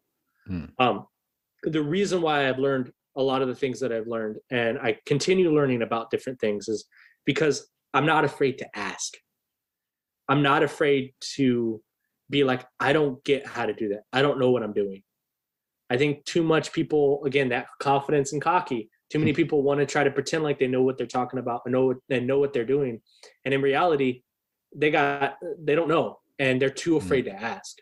If somebody comes to me and asks me for help, I'm like, and again, I'm one of those people who are like, I'm not confident about it. Like, all right, adjust my tie. Let's get it. I'm going to school you, kid. No, I'm like, I'll share the knowledge that I have. Don't take everything that I say, literally take it with a grain of salt and understand that, this is just one opinion. This is just one person sharing knowledge that I learned from other people. Yeah. Don't stop there. Continue getting more information from other people who know way more than me. And that's one of the reasons why I love YouTube. YouTube, I've learned how to do a lot of things via YouTube. I became a better cook because of YouTube. I've been able to fix things on my truck because of YouTube.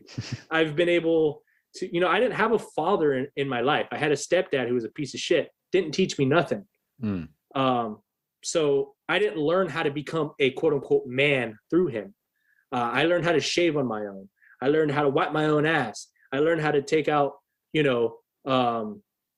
things on my truck, take them off and fix them and put them back together. Like I had to learn all that stuff on my own. And YouTube has been a great, great format in doing so. Funny story about that is the podcast groups I was telling you about, and I know you're part of a few too. There was a person like of the podcast groups, you always have newbies kind of asking, tech questions and whatnot. And I always try to help out the best I can. And I always refer to YouTube. And I had this one guy who was on there and he was talking about, he was getting real technical with it. And you could tell that the original poster didn't understand a word this guy was saying because he was a noob.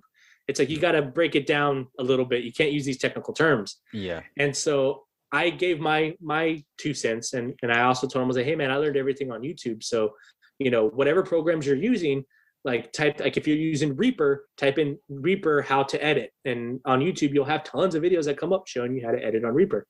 That's how I learned how to use DaVinci Resolve, which is a video editing program. I didn't know how to use it. And I was looking for a free video editing software. And I found that one, had a lot of good reviews. And there's a lot of videos on how-to videos on it. So I'm like, I'm going to go with that one because I can learn a lot from it. And the smart dude decided he was going to shit on me. Now, mind you, I didn't say anything that he said was bad. I didn't talk shit about his advice at all. I just gave my advice on top of his advice. And he ended up basically saying, like making fun of me because I said to use YouTube. And so we had a little back and forth, and I basically there's a point where I stopped trying to be a logical person and I start trolling someone. Right. And so I basically told him, like, bro, it just sounds like, it sounds like you're upset and you're a little jaded that you spent hundreds of thousands of dollars going to college to learn everything that I already know how to do, that I learned for free and took about 11 hours to watch videos on. And, the only thing I paid for was time, And he's like, "Oh, fuck you, man." Blah, blah, blah, blah. I'm like, "Yeah, I think you just confirmed what my that sentiment." Must have stung a bit. Oh yeah. Oh. So I did say, man, you gotta run with it, man, and understand that you are gonna meet some obstacles, you are gonna fail, you are gonna fall on your ass. The question is, are you gonna get back up and continue going? Exactly. And then again, never meet your idols, man. I can't stress that enough. Never meet your idols. Because we have a tendency to to paint them a certain way. We put them on a pedestal. Yeah. And this is why I'm saying this is one of the reasons why I want to build a community. This is one of the reasons why I like talking to other podcasters outside of the podcast, because I get to know who you are outside the podcast. And see, the one thing I like about, like, in the short time that we've talked, you know, I'll let your listeners know the way you are on the podcast is exactly how you are outside the podcast. That's what I like. I like that. That means you're a genuine person. Yeah. I've done podcasts with people who, you know, they're one way prior to recording, and then when that switch hits, they're playing. Hi, welcome to blah blah blah blah. Yeah, they're this fake person, and I see through that shit, and I'll go along with it for the sake of the podcast. Thank God I haven't run into a lot of them. Like I've only ran into one really that I can think of. But for the most part, everybody that I've done, with the exception of 2 people, I think all the podcasts that I've done, I've stayed in touch with the podcasters. We've built a friendship. We've built this kinship, and you know, and that's one of the reasons why, like I was saying, don't meet your idols, because there's the on-camera personality, the persona, if you will, and then there's the off-camera person. And you know, the people that I keep in touch with are people who have shown that who they are on their podcast is who they are outside the podcast. Yeah. And those are the people that I want to build a community with. Those are the type of people that I know if you build a fan base and your fan base reaches out to you, you're humble enough to be like, this is what I wanted. I wanted to have that dialogue. And I'm happy to speak with people, and I'm not going to shut you out and think that I'm better than you, or that I outrank you in society somehow. So that's something I definitely love. And again, I've seen that in music with bands. And, you know, that's why I like giving shout outs to Mantis, Bleed the Sky, Flaw, those 3 bands. Anybody asks me ever, like, hey man, who's some of the nicest people you met? Those are some of the nicest people I've ever met. And maybe it's also because they're not super huge, you know. Mower's another one. Mower was the singer from Mower. They're a Los Angeles band. Those guys, man. So another story with those guys, they were playing at the White Rabbit back in the day. So if anybody knows what White Rabbit was, it was an iconic place in San Antonio. It's now the Paper Tiger. But back then they were playing at the Rabbit, and my friend's band was playing. They were the local band on that show, and it was Mower and Head PE was headlining. Head PE are a bunch of cool guys too. Right. They may not come off like it, but they're cool, man. They're chill dudes. They typically want to talk to girls more because they're just trying to get their dick wet. So got to respect them for that. But they won't blow off dudes, which is cool. But Mower's really cool. Huh? In both senses of the word, I'd say. Yeah, right. Say, hey man, I get why you don't want to talk to me, bro. I got a dick swinging between my legs, so you know. But at least you're not like Wasp, and you're like, grow some tits, and then I'll talk to you.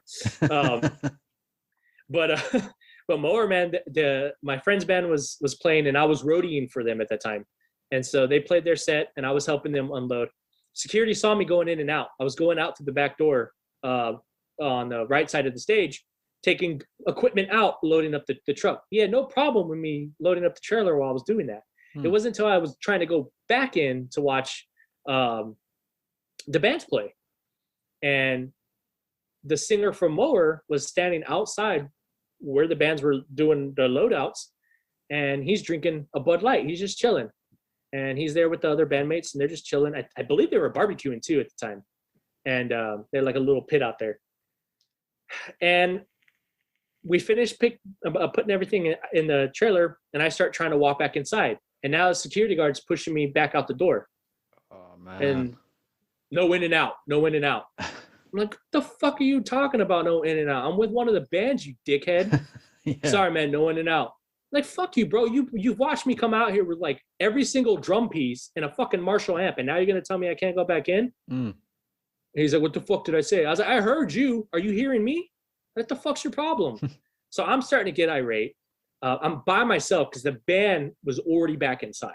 So I'm by myself. So I'm like, man, fuck you, dude. I'm about to fight this dude.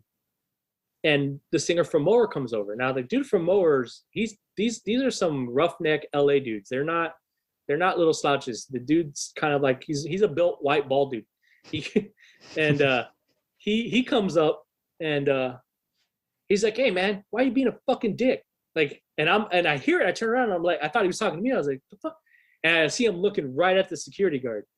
And mind you, I'm a teenager, so I'm this scrawny little teenager, and then I got this big ass buff bald dude coming up, and the security guard thought he could push me around, so his tone changes.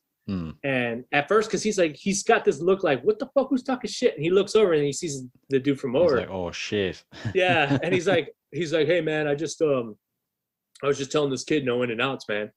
And he goes, yeah, no, I heard you. I heard both of y'all. And he's like, but you're gonna sit there and play stupid and act like you didn't just see this kid walking in and out of the fucking venue back and forth with gear? And he's like, well, I was just told no. He's like, I don't give a fuck what you were told. This kid told you he's part of the band.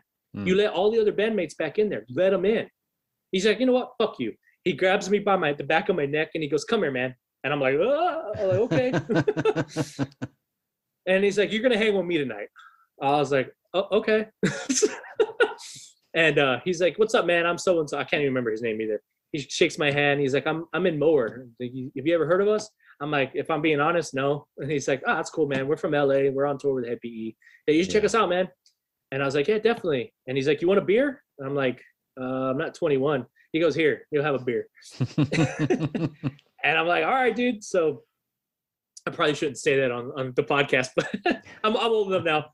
And so I have a beer with him, and he's like, you know what, man? He's like, I'm going to get you back inside. No worries. Come with me. And so I didn't even finish the beer. I drank like 2 sips. I gave it to the drummer. He's like, I got you, bro. He drinks the rest of it. And I start walking with him. He's like, I'll get you back in. He walks me up to the front of the venue. And again, security up front. No in and out, so in and out. He's like, fuck you guys. I'm in a band. Like he's flicking them off. And the reason why he's flicking them off is he has a wristband. Right. And he has the I forgot what those things are called, but he has the thing around his neck that basically the matches. Lanyard. The lanyards. There you go. Yeah, he has those. So he's literally showing his wrist that he can get in there, but as he's doing it, he's just flicking them all off. And he's like, there you go, man. You can go back in there and enjoy yourself. I was like, thanks, bro. And he's like, but you owe me. And I'm like, I'm gonna watch you. He's like, there we go. I was like, all right. He goes, we're done. Come out and have some food with us. He's like, all right, cool. So I got to hang out with those dudes. Like, I watched like a little bit of Head PE, and then I ended up going out, and while Head PE was playing, we were out in the back just shooting the shit and having a good time. And again, you know, I always looked a little bit older than I was when I was younger. So I got offered drinks all the time. Bands would want to smoke out with me and shit like that. That's my only downside with Flaw. I regret that they wanted me to smoke out with them one time, and I wasn't able to. Because I was a young kid, my mom was tired, and we had to go. And I had to walk up to Flaw and be like, sorry guys, my mom's tired, I gotta go home. Sorry, I can't smoke weed with you guys.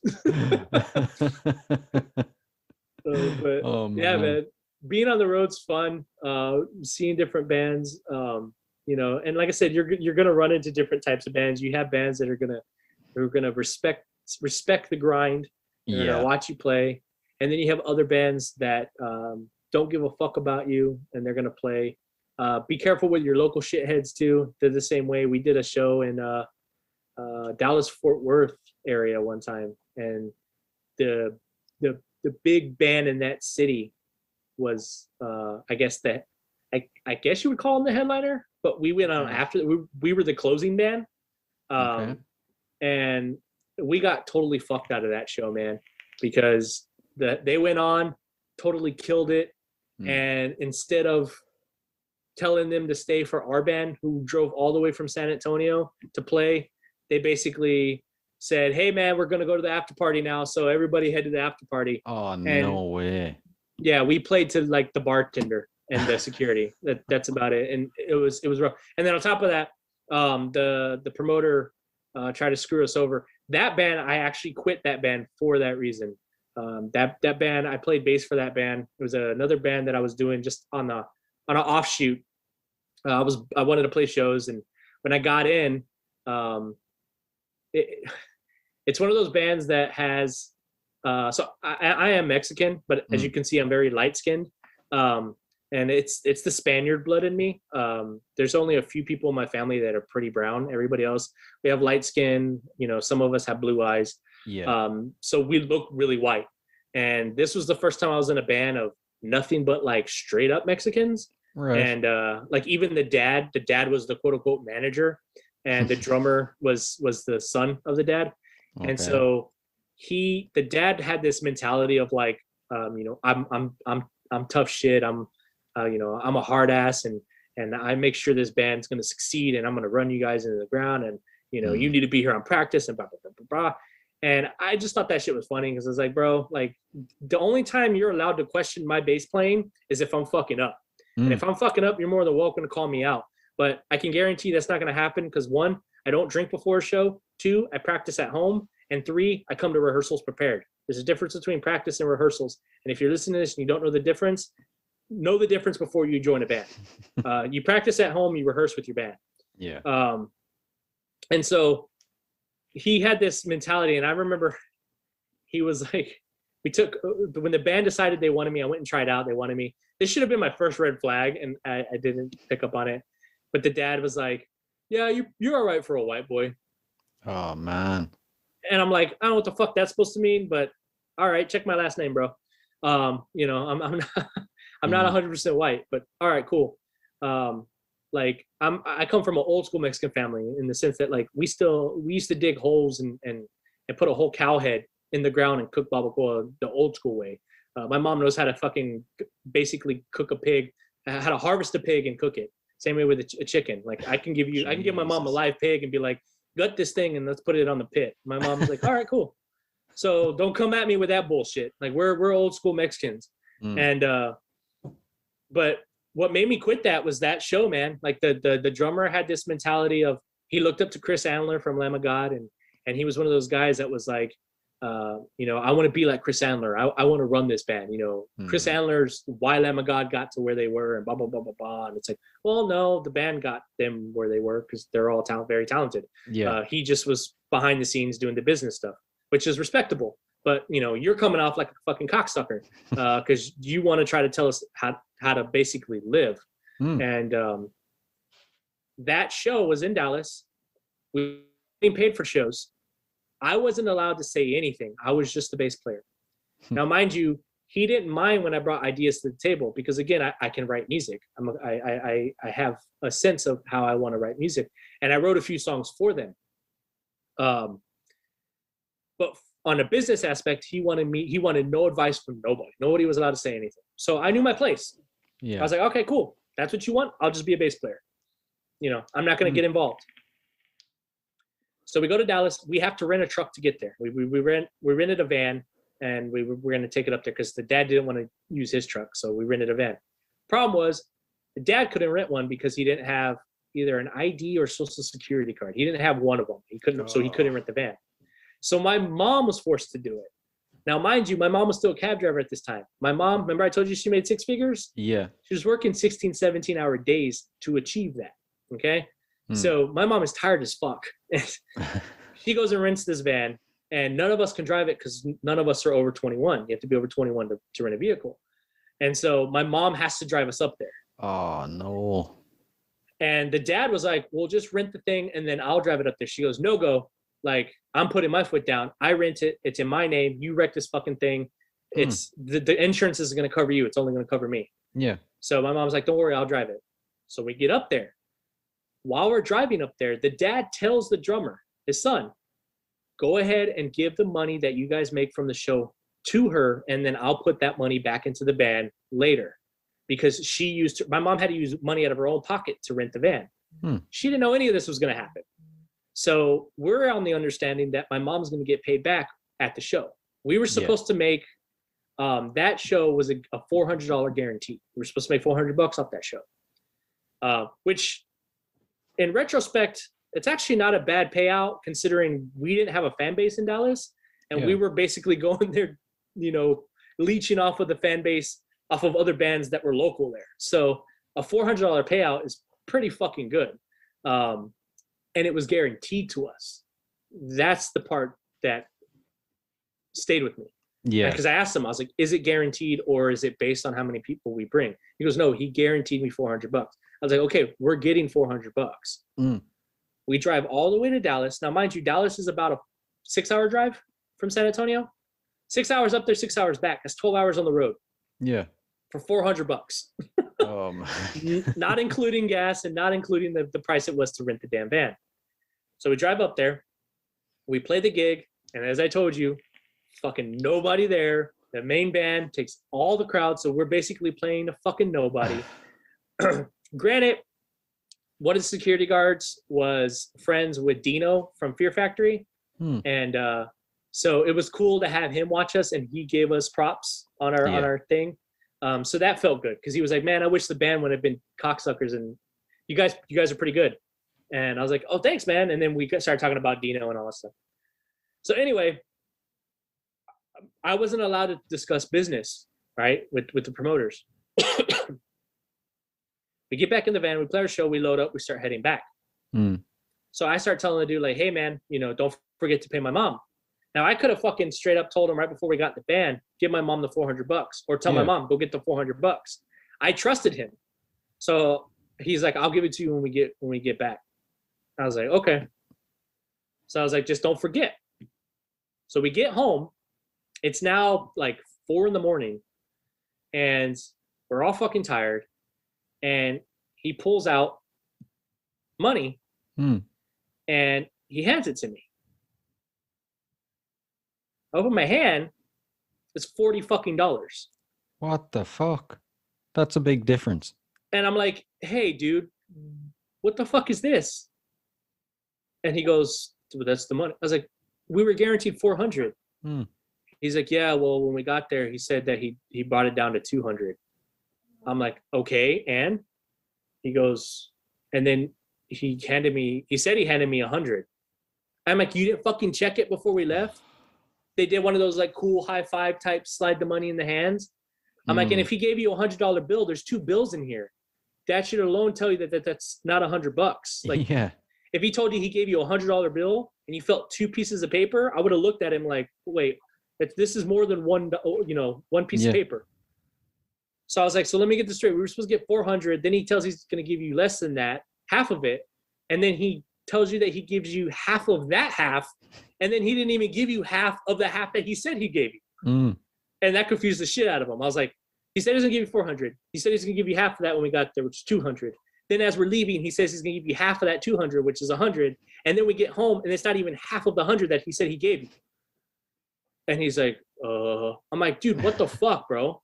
Why didn't you punk his ass? Why didn't you come get us? Like, I would have fucking had your back. Like, you just let this dude rip us, and he's fucking 6 hours away. We can't just drive back up there and be like, hey, man, you fucking shorted us. Like, you let this dude rip us off. And not only that, you didn't let him rip us off. He ripped off my mom. This money was supposed to pay for the van. And he goes, well, I was like, bro, you don't want people to be involved with the business side of things, yet you don't have the fucking balls to stand up for it when we're getting screwed over. So how are we supposed to trust you in running business? And it wasn't the first time. I watched his dad punk out at a show one time too. And I'm like, and that's when I called his dad out. I was like, because his dad started coming out, because I was yelling. I was fucking heated, bro. And his dad comes out and he's like, what's going on? And I start telling him, and his dad starts trying to pull this like, oh man, I'm like, shut the fuck up, dude. You wouldn't have done shit because I've seen you punk out too. You're a fucking bitch just like your fucking son. I'm out. Yeah. Oh, you're dead right. Especially when the father was wanting to run the whole show, like, and then he's punking out like that. He can't even do what he wants to do, Yep. And if I remember correctly, I think he did eventually pay my mom back. So my mom did get her money back, but it was like a few months later. Because at that point, like, you're not even dealing with me. He was dealing with my mom, and like, I get my hotheadness from her. And so I'm like, bro, you don't even want to fuck with my mom, dude. She'll fucking scratch your eyes out. Like, she's one of those tiny, mean Mexican ladies. Like, she'll take off her flip-flop, as we call chanclas, and she'll beat the hell out of you with it. So, I think she eventually did get her money. But at that point, I was over it. I quit the band. And I felt kind of bad because I was cool with everybody in that band. Not to toot my own horn, but the band, and I think they would say this too, when I joined that band, I was kind of like a breath of fresh air. Right. Because like I said, I'm very animated on stage. I pulled that out of them. The guitar players, I'm still friends with them today. If you guys are listening, hey. But shout out to Omar and Carlos. They're brothers, and they were on the heavy set side, so they weren't very mobile on stage. Like they kind of they were those dudes that just kind of set the Kerry King did, if you will, just kind of stood there and headbanged and really didn't move much. And I noticed that the first couple shows, you know, and same thing with the vocalist. The vocalist was kind of shy too. And after I would say about 2 or 3 shows, they started seeing, because I watched them and to see how they kind of were in a show environment. And they were very much like introverts. They played the gig, they load up and they leave. They wouldn't hang around. And I was the guy that was like, where y'all going? Like, let's have a brew. Let's fucking hang out. Let's talk to people. You know, let's network with other bands. Let's talk to some fans. Let's gain fans that way. You know, there's nothing more cool as a fan than watching a band play and you like their music and then they're in the audience later and they're shooting the shit with you. And you're like, fuck yeah, man, I'm going to follow you because you're fucking cool. You know, I mean, the amount of drumsticks I signed and gave to little kids at shows, like I did that shit all the time. And so you started seeing about the 3rd or 4th gig that we played, they started moving around a little bit more. They started sweating like crazy. They I mean, they were one of my guys, like I believe he had to wring his shirt out after one show, but they started you started seeing their true selves come out. Now I don't know if it was that they were shy or if they were just afraid to do it because of the drummer. Which sucks because again, the band was fun. The drummer was amazing. That dude could play like Chris Andler. Like he was a huge Lamb of God fan. So he was able to, like, when Lamb of God came out with the new album, within that week, he already knew how to play all the songs on drums. Oh, man.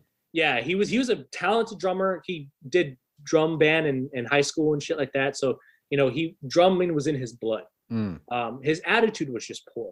Yeah. And you know, God knows where that band would be today had we still been a unit and playing well together, because those guys loved me. And when I walked away, I remember them being like, yo, man, are you seriously going to let this dude just leave? And he had this mentality like, fuck him, we can find someone else. And within, I think, 2 days, they quit. Fuck. Yeah. But I mean, he was strict, dude. So strict that one of the guitar players, and mind you, they're brothers, right? Both guitar players, they're brothers. One of the guitar players couldn't show up to practice once. He got kicked out of the band. Are you serious? He got kicked out because he didn't show up to practice. And yeah, and then he eventually came back, and then I think they tried to pull that shit on him again when I left, and it ultimately was just like, bro, if you're gonna let this guy walk, I'm out. And then one of so the one that didn't get kicked out, he left.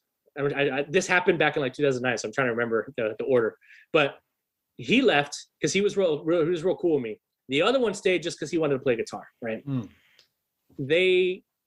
I think he eventually left, and then he came back, and then they ran as a 3-piece for a while with no bass. It was just guitar, drums, and vocals. And then I think the vocalist was eventually like, I'm done. If I remember correctly, he left because he wanted me back, and I refused to come back. I was like, I'm not coming back. If this dude's gonna have that attitude, I'm not coming back. And then I think he left. Then they ended up getting another vocalist, and then I think they got a bass player.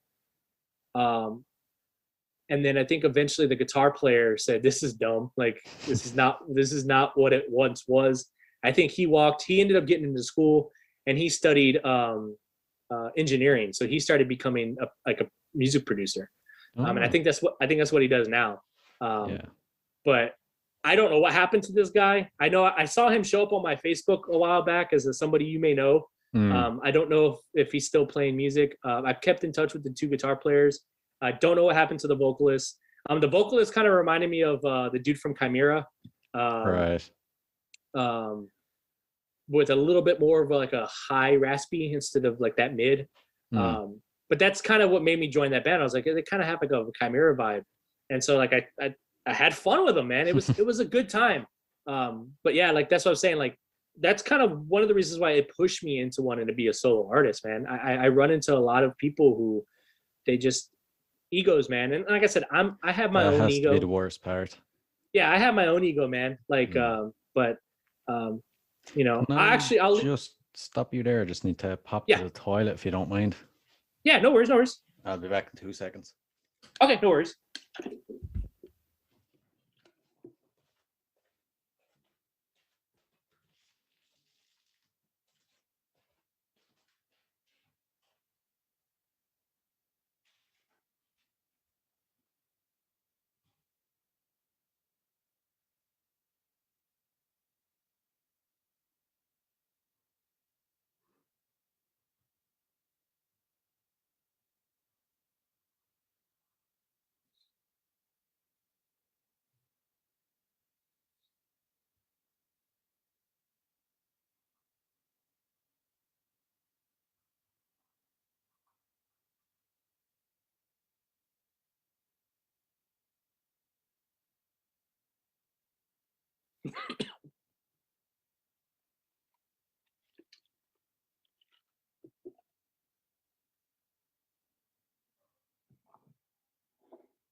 He's on a potty break.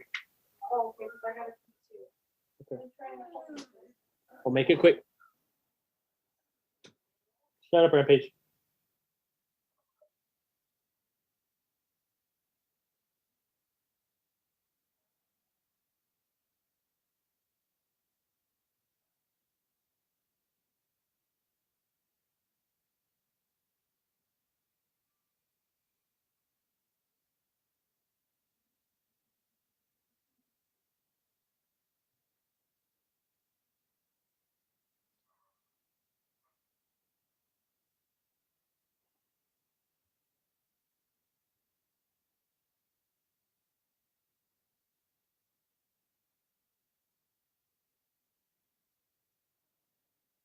Gosh, you're fine.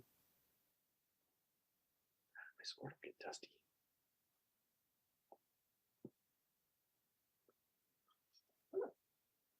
Rampage, gosh, you know who it is, bro. Shut up. Can you turn the AC down a little bit, babe? Thank you.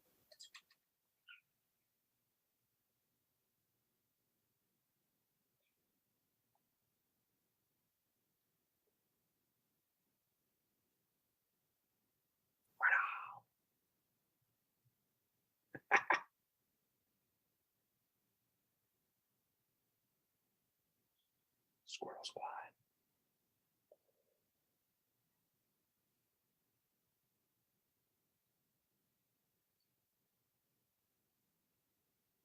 Heavy squirrels.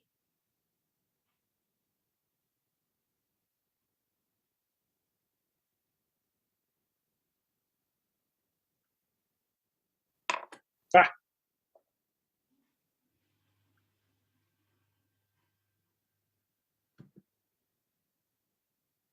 Got it.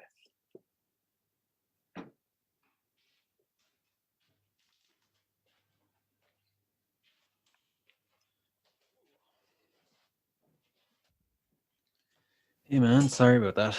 Ah, no worries. It was actually perfect timing. The wife had to go potty too. So, but if you will, I'll leave you with one more story. That way, we're not going too long. I want to bore your audience there. Hopefully, I'm entertaining enough. Oh, but you won't bore 'em, don't worry. It's entertaining. It's good fun. So I have one more, and I'm gonna tell this story purely based on, and I did an episode of this on my personal podcast, but just kind of get your opinion. Okay. And also, I don't know if you have a comment section or anything for your fans to kind of communicate, but if they're listening to this, I'd love to get their opinion on this too, because I'm not quite sure how I feel about this, but this is something that happened with the most recent band that I was a part of back in 2021. So back in 2017, 18 was the last actual band that I was a part of. I won't say their name, but Okay. and if I do slip, if you can just edit it out, but I'll try not to say their name. So this band was a 3-piece, and it was interesting because I came across this band when I was looking to do more shows. Like I was going into the mindset of like, I'm older now. I just want to play gigs. I don't really care to be at the forefront of a band. You know, at that time I was recording like the song Day of Reckoning and all that. I was recording those songs at that time. So I wasn't in the mood of like, I want to be in this band and be famous and I just want to be a part of somebody who's gigging. I just want to play some shows and I just want to play my role. I want to be a hired gun, play my role. Just have fun with it. Exactly. So I went on Facebook and went through like, you know, Craigslist, Facebook, started going through like, you know, public forums for bands. And I came across this one band that had a very Queens of a Stone Age type vibe. All right. It was a 3-piece band. And trying to get comfortable here. It was a 3-piece band, and they had a bass player, a drummer, and a guitar player who was also the singer. Now, when I say that Queens of the Stone Age was his favorite band, that's a huge understatement. Like they were everything to this guy. Right. So musically, he looked up to Queens of the Stone Age. Appearance-wise, attitude-wise, he looked up more to Elvis. Okay. He kind of had that swagger about him, right? He's a military dude, so I figured this is going to be a good fit, you know? So I reached out to him. I said, hey, man, you know, I see you're looking for a bass player. I'd be happy to come and try out, you know, if you'd have me. And, you know, his email was a lot like how our emails were when I was emailing you. It's just kind of like, hey, man, if you're willing to have me on, I'm all for it. Yeah. And so he's like, yeah, man. He's like, I'm actually working on some new material with a drummer. If you don't mind, I'll send you some like garage audio of us playing some recorded audio. It's not the best, but it'll give you an idea of kind of what we're working on. He's like, I tell you what, if you can come up with a bass line for those within the next 2 weeks or so, we'll set up a meeting. I was like, yeah, man, send them. So he sent me like 3 tracks. I started working on it right then and there. And I wrote a bass line. I wrote 2 bass lines. I wrote for 2 songs that night. I wrote 2 bass lines. And I recorded it and I sent it back to him. And he wasn't expecting it. And he was like, holy shit, you already sent it back? I was like, yeah, dude, I wasn't fucking playing. Like, I'm ready. Let's do this. And I was like, so here's me playing to give you kind of an idea of what I would bring to the table. I mean, I don't know what you're looking for. So I'm just kind of messing around with it, you know? And it's very rock and rollish. So the bass lines were very like blues inspired. Like I took a lot of blues scales and kind of incorporated that into my bass playing. So it was a lot of walking on the bass, but it gave the songs a kind of a bouncy groove to them, you know? So he liked them and he said, you know, go ahead and practice those and then we'll set up for the weekend. Can you come by on the weekend? Like, yeah, sure. Now to kind of put into perspective, because this will play in later, my situation at the time. My mom had a pickup truck. I was living at home with my mom. I was in the process of trying to find another job.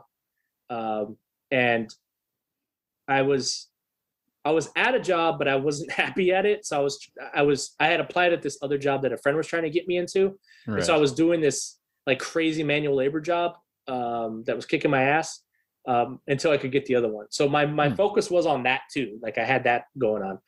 But I was living with my mom.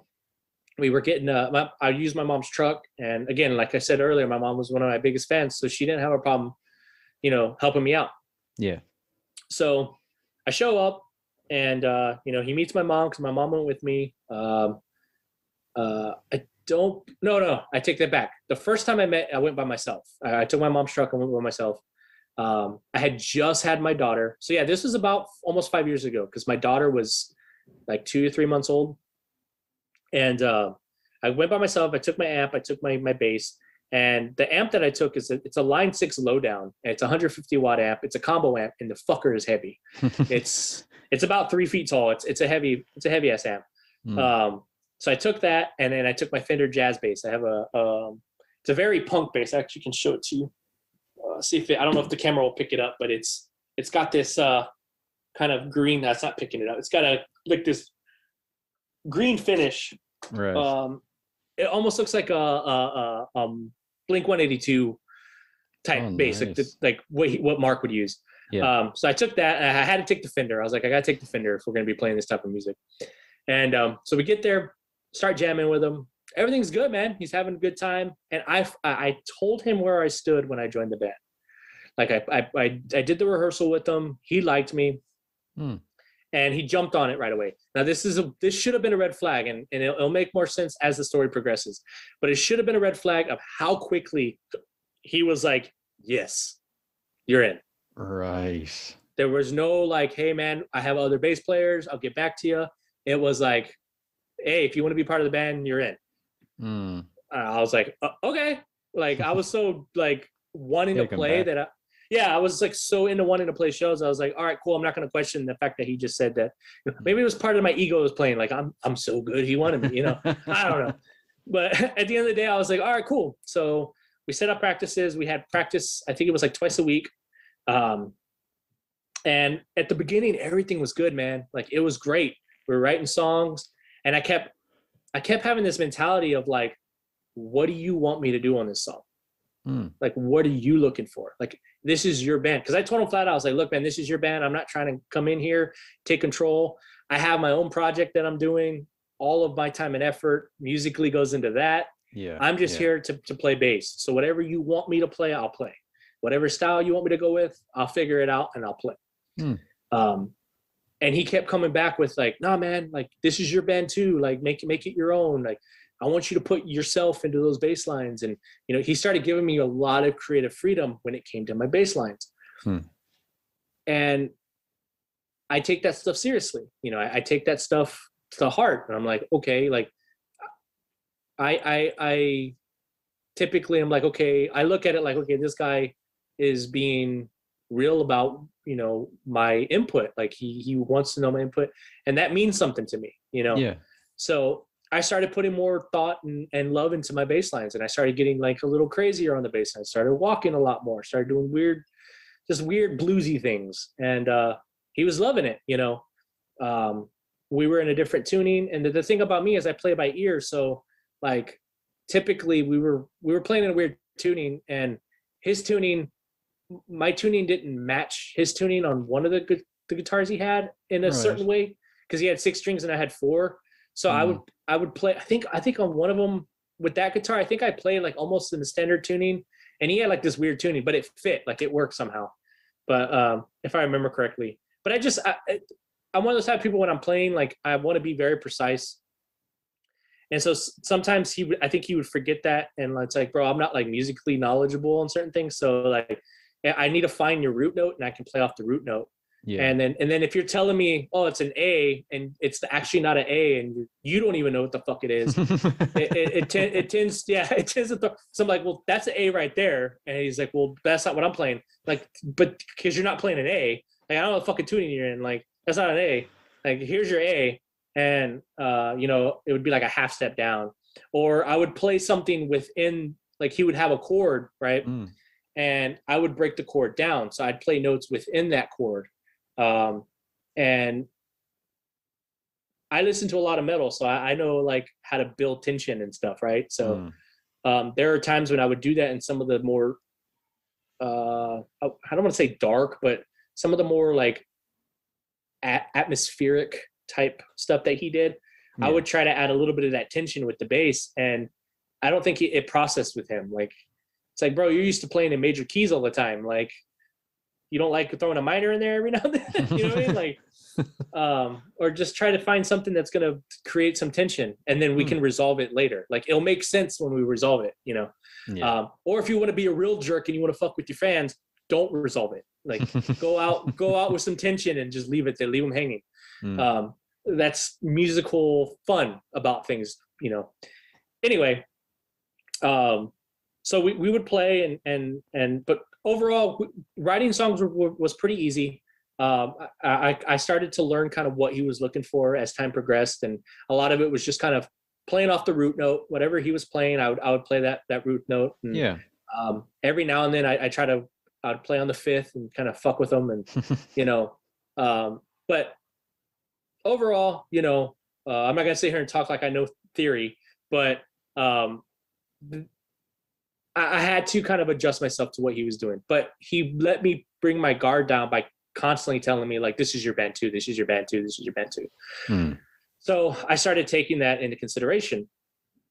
One of the things that he told me when I was in the band with him was that, he knew that I was traveling quite a distance to get to him. And he was like, hey man, you can leave your amp here if you'd like.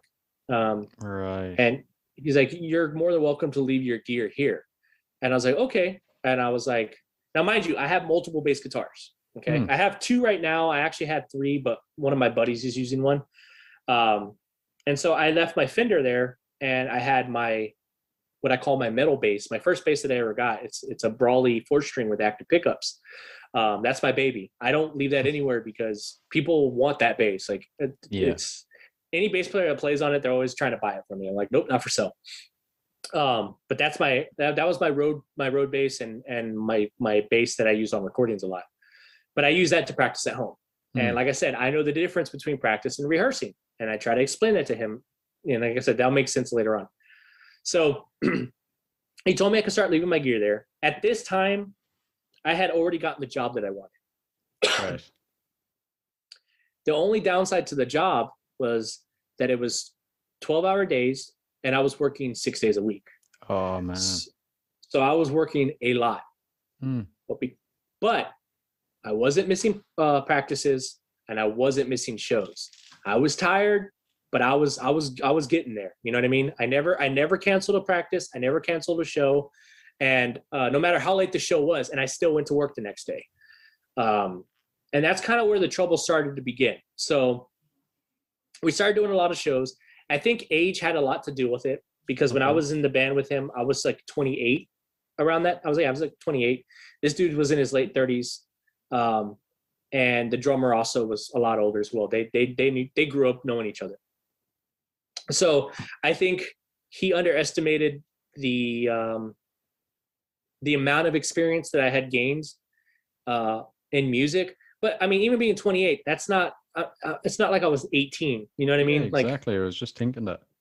Yeah, I've seen some shit at 28. Yeah. And but he would hold that against me a lot. There were times when like business decisions would come up, and I'd just try to play devil's advocate a little bit. And he would always it would get to the point where he's like, "Oh yeah, I forgot you know better." Like he would throw little jabs at me like that, and I'm like, "No, I'm just trying to say, let's think about it a little bit." Or he'd shoot down ideas, which later he would end up doing when I wasn't in the band. One of the big ones is I'm boots on the ground, man. I'm old school. I remember before Facebook. I remember before MySpace. I remember before all that stuff. I remember paper flyers. I remember demo CDs. I remember that shit. So I'm very old school. When we had shows, what I would do is I would do what was called a promo album. So he was in the military. He does the training videos. So like the training videos in the military, he's the guy that like directs and films those. Like that's his job in the military. Yeah. So he knows how to video edit and shit. And he would make the flyers and everything too. And so he would design the flyer, he'd print it out, and then he'd give me a copy. I'd go to Kinko's and I'd print a shit ton of them and so on and so forth. So I ultimately was like, hey man, can you resize this small enough so I can fit them in CD cases? And he's like, well, why? I'm like, well, I'm going to make promo CDs. And now mind you, this band got paid when we played. We got paid to play. Right. Everything that we did with this band came out of band budget. Okay. I did this on my own dollar. I never went to him and asked him, hey man, can you give me some money from the band so I can do this? And I did that because I figured this would be my contribution to the band. I wasn't looking for payback because at the end of the day, I wanted the band to succeed. So that was my investment. My investment is I'm going to put money into do this side thing with the CDs in the hopes that my return is to get more fans, right? Oh yeah, of course. That's my outlook on it. So I go to I don't even know if you could do this now, but because I remember I had to go to Best Buy to get a bunch of Blink CDs, and I had my laptop and I had my computer, both simultaneously burning CDs. We have my wife, who's breastfeeding at the time, who's helping me with this. She's got the kid attached to one side of the boob, and she's over there writing on the CDs with the freehand. Yeah. And she was helping me because her handwriting was way better. And when I talk about making a promo CD, I didn't just like slap some songs on it, put promo CD on it, put a flyer in there, and call it a day. No, we went all out with them. So any band that we were playing with, I would reach out to that band and say, "Hey, man, I'm making a compilation promo CD. Do you mind being on it? And if so, can you send me anywhere between 2 or 3 of your best songs? Yeah. And know that I'm going to put this on a CD and we're going to hand these out to promote the show." And most bands were like, "That's a fucking awesome idea." And they'd send me 2 or 3 songs. Sometimes they'd send me 5 or 6. I'm like, "I just need 2 or 3 of your best."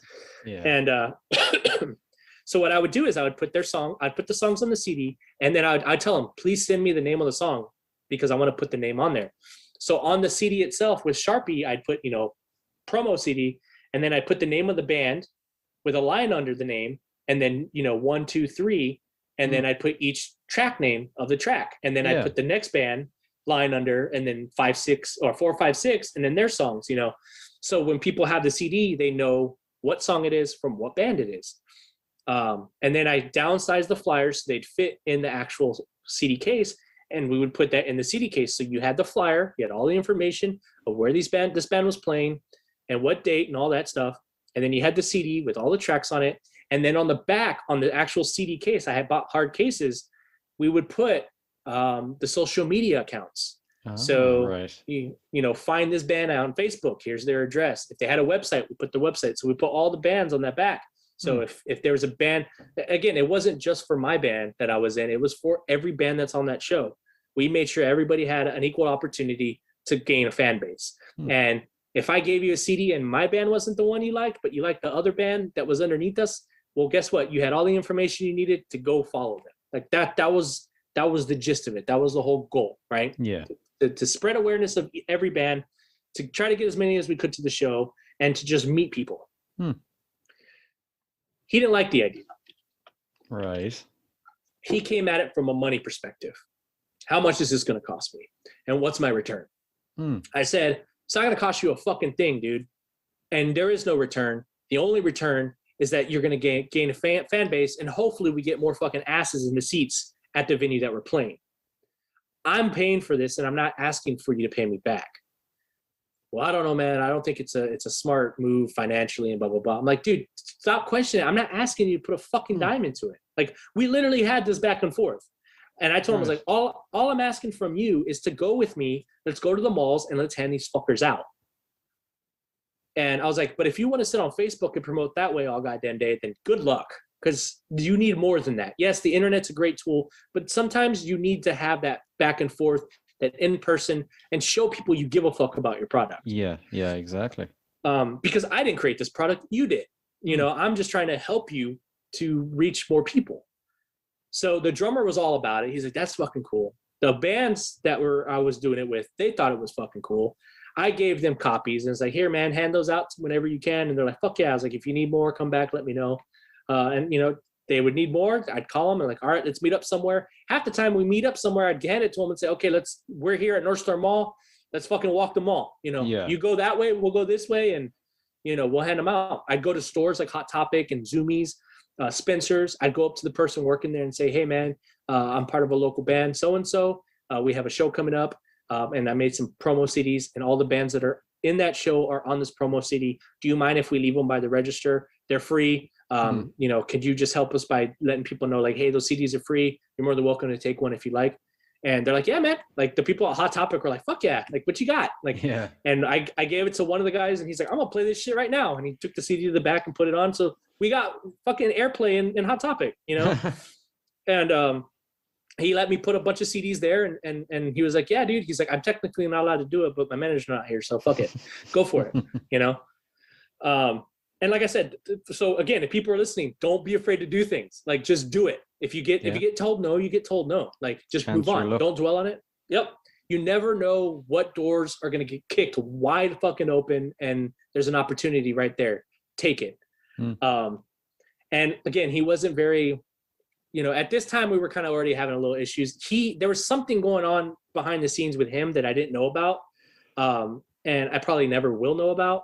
But ultimately, I started to kind of put pieces together because I remember one time we were playing at practice and he was basically telling me that they had been looking for a bass player for like 3 months, right? Right. And they had a guy and then he kind of ditched them. And so I was kind of one of the only dudes that had gotten back to them in that 3-month time. So he was desperate for a bass player, which kind of tugged at me a little bit because I'm like, well, fuck, did you want me as a bass player because I'm good or because I'm all that you had? You know what I mean? You would just settled for me. All right, yeah. And I started thinking more that way because his actions kind of started showing that, like, he didn't trust me as a bass player. And I remember calling him out on that. It's like, I don't feel like you trust me as a bass player. We did a biker rally one time. And when we did that show should have gained confidence in my bass playing abilities. Not only my bass playing abilities, but how fucking tight I was with the drummer. Now, any band I've been in as a bass player, I always lock in with the drummer. I don't give a fuck what the guitar player's doing. I lock in with that drummer. Yeah. Especially if it's a drummer that plays in the pocket, I'm gonna lock in with you, and we're gonna be like, we're rubbing dicks together, plain and simple. We're gonna mash those bitches together. And so, or as they call it, docking. I'm docking the fuck out of them. And there was one time our guitarist / vocalist, he got too fucking carried away with the biker bitches that were there, and he miscounted his measures. It's a good thing me and the drummer were paying attention. We extended that section, right, which threw him off even more. But I'm looking at him like, we extended it. Like, we see what you're doing. We got you. Now don't stop. Just keep going. Like, don't fuck up. He fucked up. We covered up his fuck up. Yet he was always questioning me. And one of our arguments I had with him was like, dude, I never mess up. Like, and if I do mess up, you'll never know because I cover it up. And if you do know, you can sit there and say, well, he kept going. I never stop. Yeah. I never miss a practice and I never miss a rehearsal. I never miss a show. I'm always here. So that show was when it kind of started getting a little crazy. The thing was that if you watch, I actually have old footage of us when we played at a bar. If you watch us play, he always plays to the drummer. He never played to me. Right. We always kind of like were distant, like, and that was on him. Like, I wasn't very active with this band. Like I told you, my stage presence meant everything to me. In this band, I didn't move a lot. There were a few times where I was goofy. We actually got a fan from a dude who did college radio, who played us on college radio purely based on the performance that we gave. And I remember him telling my guitar player, he's like, your fucking bass player is goofy. I like that. And he's like, I like your music, and I like that he don't give a shit. He does whatever, I want to spin you guys on college radio. And we got on college radio. But ultimately what ended up happening, what broke the camel's back with me with this band was when I was at the job that I was at, my mom couldn't pick me up because she had to go to town to that place I was telling you about before we started recording. She had to take some customers out to the hill country. And so I called him the night before and said, hey man, can we either reschedule practice? I know you're not big on that, but if you don't want to schedule practice, I'm just letting you know my mom can't take me. So I was going to call and see if you could possibly pick me up from work. If you can't, no biggie, I'll Uber over to your house. But just know that, like I'm going to be coming at a different vehicle. Yeah. And he's like, no, man, it's cool. I'll come pick you up. I was like, are you sure? He's like, yeah, I'll come pick you up. I was like, okay, because I don't have a problem with Ubering. I just need to know so I know, where to move my money to my account so I can use an Uber. And he's like, no, I'll come get you. I was like, all right, cool. Unbeknownst to me, he had talked to a new drummer at that time. So let me back up. I forgot that. Our drummer was going to leave. Right. So before I joined the band, the drummer had told him, hey, man, I don't want to do this full time. I'm doing this as a friend to you to help you out, but you need to find a replacement because I don't want to do this all the time. He was going to go start working at the Toyota plant, and their hours are weird. So they do basically what we call off-ons. So 2 weeks you do days, 2 weeks you do nights, and they flip. So his schedule is going to be fucking stupid. So he told him before I even joined the band. I find out later that they had a meeting with each other, and he basically told him, "Hey, man, I know we have shows to the end of the year. I'm gonna do those shows, but after that, like, I'm done. Like, you have." And he had like 4 or 5 months to find another drummer. He's like, I'm letting you know, I'm not gonna leave you high and dry because I know we get paid for these shows, and I don't want any of the money. I have an obligation to you, and I feel like I need to fulfill that. So, I'm going to do that, and then I'm out. Well, the guitar player didn't take it very kindly, and he tried coming to me, trying to basically have me side with him. And he's like, I can't believe he's doing this to me. He's my friend. We always talked about being in a band together, and blah blah blah blah blah. And so before I said anything to him, I went outside and I talked to him. And I was like, hey man, I didn't know you were leaving the band. And he goes, yeah man. He's like, I told him a long time ago, before you even in the band, that's something that I was going to do. I didn't want to be doing this, for a living. I have other dreams and aspirations. And I was like, I can respect that. And he goes, yeah. And if anything, I'm not going to leave you guys high and dry. I'm going to work out the rest of the shows. But I told him, don't book anything in the new year until you have a replacement drummer, because I'm not going to do them. But we had an obligation to fulfill these shows. So I'm going to do that.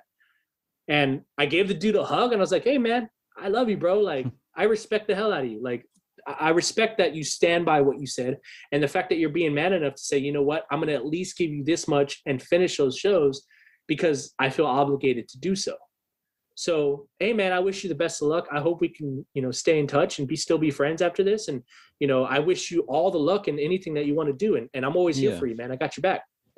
So I went back in, talked to the guitar player. I was like, well, I just talked to the drummer, and he told me what's up, and bro, I'm sorry, bro. Like, I can't side with you on this, man. Like, he's telling you, like, it's not a big deal. I don't know why you're making a big deal. We'll find another drummer. So I think that also kind of pushed him into like kind of not liking me, because he's like, well, fuck you. You're not siding with me, Yeah. So fast forward back to I need a ride. Unbeknownst to me, he was talking to a new drummer that night. Following day, I go to work. Now, I had been leaving my Fender at his house with my amp. This particular practice, I had the Fender with me. I took it to work. And to be clear, the job that I had was a driving job. I worked for, I don't work for them now, so I can say it. I worked for Mercedes-Benz at the time. Right. And so my job was I drove a Mercedes E350 wagon, and I would shuttle people back and forth. So I'd go pick you up from your house, bring you to the dealership. I would take your car to you. I would deliver cars to people. So I got to drive some really fucking badass cars. But that was my job. So I did that 12 hours a day. And I was in the sun, moving cars, parking cars, washing cars, delivering cars. I was all over the place. And I drove all over San Antonio and all over Texas. I would go to like 4 or 5 hours out of town to deliver a car sometimes. Yeah. So I was all over the place. And if anybody who has a driving job, they know that shit wears on you, man. Like, it doesn't seem like a hard job, but staring at a road for like 5 hours, nonstop, it can get to you. Yeah. So I take my bass to work. I leave it in the office, because there's an office of ladies that I go to where I get all my trips from. And it's the hub. And I left my bass in there. So the end of the day comes, I get my bass. I'm waiting for him. He shows up. And funny thing is, he has a truck exactly like mine. So I have a 2015 Toyota Tacoma. It's my dream truck. I finally got one after so many years, but he had the exact same one. And so he picks me up, and again, I'm completely oblivious to this animosity that he's been brewing that I didn't know about. And we're coming to the wire. We're trying to find a new drummer, and I knew the new drummer was going to come, because he had texted me and said, hey, tomorrow the new drummer's showing up that's basically what the practice was he was going to come in, and he was going to show us our shit. We're going to jam with him. So I get in the truck. I'm like, hey, what's up, man? I'm my normal self. Are you ready for this shit? Like, I'm excited. Let's get it. Like, I had a good day. Like, let's. And he has this very somber attitude. And so I'm looking at him like, what the fuck? Did your cat die or something? What's going on? And he goes, hey man, I just want to let you know, don't get used to this. I'm not a cab driver. And I looked at him. Yeah, exactly. I looked at him and I was like, you fucking serious? And he's like, I'm just saying, man. Like, I'm just saying. I'm like, no. I hear what you're just saying, but bro, you didn't have to come pick me up. Like, I could have Ubered. I told you that on the phone. And it's not like I texted you. I called you man to man and said, hey, can you do this for me? If you can't do it, I'll find a way. Yeah. Like, I'm not one to be like, oh, well, I guess he's not going to come pick me up. Oh, I guess it's done. No, I'll find a way. I'll make it work. That's the whole reason why I called you. And he's like, oh, don't get upset, man. I'm just saying, I'm like, how am I not supposed to get upset, dude? Like, you're making me feel like you're doing me a favor that, like, is a hard favor. Like, what the fuck? So he's just kind of like, I don't even remember the conversation really after that. I was kind of heated in the truck. Yeah. And I just remember getting to his house. And when we got to his house, we're waiting for the drummer to show up. So we go to his backyard. And we're sitting in the backyard. And he starts basically telling me all this stuff about me, about my character, and about my playing, and the things that kind of get under his skin. And it's like all starting to come out. And I'm like, what the fuck? Where did this come from? Like, what the fuck? And he's telling me, like, you know, the thing that I remember the most was he was like, you know, you want to be a good bass player and you say you want to be in a band, but it really annoys me that you leave your gear here. And you don't practice. He offered. Exactly. He goes, you don't practice. I was like, bro, you offered. And he goes, well, no, I mean, I'm cool with the amp staying here because I know how hard, like, heavy it is, but like, what musician leaves their guitar? Like, that's your tool, man. Like, that's the tool to trade in this band. Why would you leave that here? And I'm like, hey, dum-dum, remember I have multiple bass guitars. I was like, I leave that here so I don't have to worry about bringing anything. I practice at home with my guitar. And also, let's not forget, I don't mess up at shows. I don't miss rehearsals. I was like, can you name me one time that you caught me fuck up live that you had to cover for me? He doesn't say anything. I was like, you remember the biker rally? You remember who saved your ass there? He doesn't say nothing. I'm like, exactly, dude. I was like, you could question me leaving the base here if I was fucking up. I would completely understand where you're coming from. But I'm not fucking up. I'm at every show. And on top of that, I'm working 12-hour days. We played a fucking show on a Sunday night after a festival with nobody there, and you booked the show at fucking 1 a.m., knowing damn well I had to be at work at 7 o'clock the next day. Did I complain? No. I came and played the show, and I did my thing. And I went to work, and I was like, I don't ever complain to you. I don't ever cry to you about playing too many shows. I know what my role is, and I do my role damn well. So he keeps badgering me. Then he starts talking about my situation. He's like, well, I feel bad for your mom because your mom's constantly coming. Because my mom and my wife would come. My mom, my wife, and my daughter were really good friends with his wife. Like, they would come over. His wife was into wrestling, and you know, they'd come and watch wrestling with her, Monday Night Raw and stuff like that. And she loved our baby. She was, you know, she wanted another kid, but they were over kids at that point because their kids were teenagers and shit. And so she loved being, like, she never complained. Again, I think he was, at the end of the day, he was making excuses. So he was like, well, I feel bad for your mom. And, you know, I was like, dude, but don't worry about my mom. My mom likes doing this. And if you don't believe it, you can ask her yourself. I'm not forcing my mom to come here. She knows damn well if she doesn't want to come, she don't have to come. I can't make my mom do anything. So if you ever try to force an old lady to fucking do something, especially an old Mexican lady, she ain't gonna listen to me. She only listen to her damn doctor. What makes you think she's gonna listen to me? So he keeps going, and he's like, well, I just don't think you're ready financially or mentally. And I'm like, dude, don't worry about my personal life, bro. Until that personal life starts creeping in on my music and hindering my ability to play these songs, you keep my personal life out of your fucking mouth. It has nothing to do with it. I was like, listen, dude, you're attacking me out of nowhere, and I don't know where the fuck this is coming from. If you want me out of the band, just tell me that you don't want me in the band, and I'll leave. And I had to say that to him about 5 fucking times because he kept trying to deny it. And on the 5th time, I looked at him dead in the face and said, listen, dude, if you don't want me in the band, nut the fuck up, be a man, and tell me that you don't want me in the band. Plain and simple. He looks at me and goes, I think it'll just be I think it'd just be better if you weren't in the band. I said, cool. I'll get my stuff and I'll head out. I'll get an Uber. Yeah. And he goes, I'll help you. I was like, no, I don't need your help, bro. Like, you're good. You wanted me out. I'm out. Good luck. I wish you the best of luck, my dude. I walk into the living room. His wife's on the couch. I walk up to her. I shake her hand.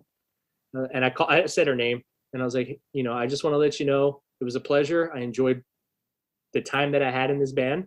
It was fun. I don't know what's going on with him right now.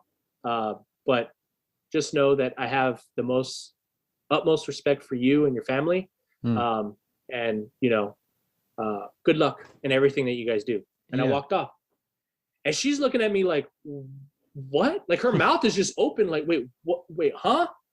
I walk into the garage and I can hear like this girl, she's an Islander. And when she gets mad, I heard her outside. She was yelling at him. What the fuck is your problem? Why are you kicking this dude out? Like you talk so much, you know, good stuff about him when he got in the band.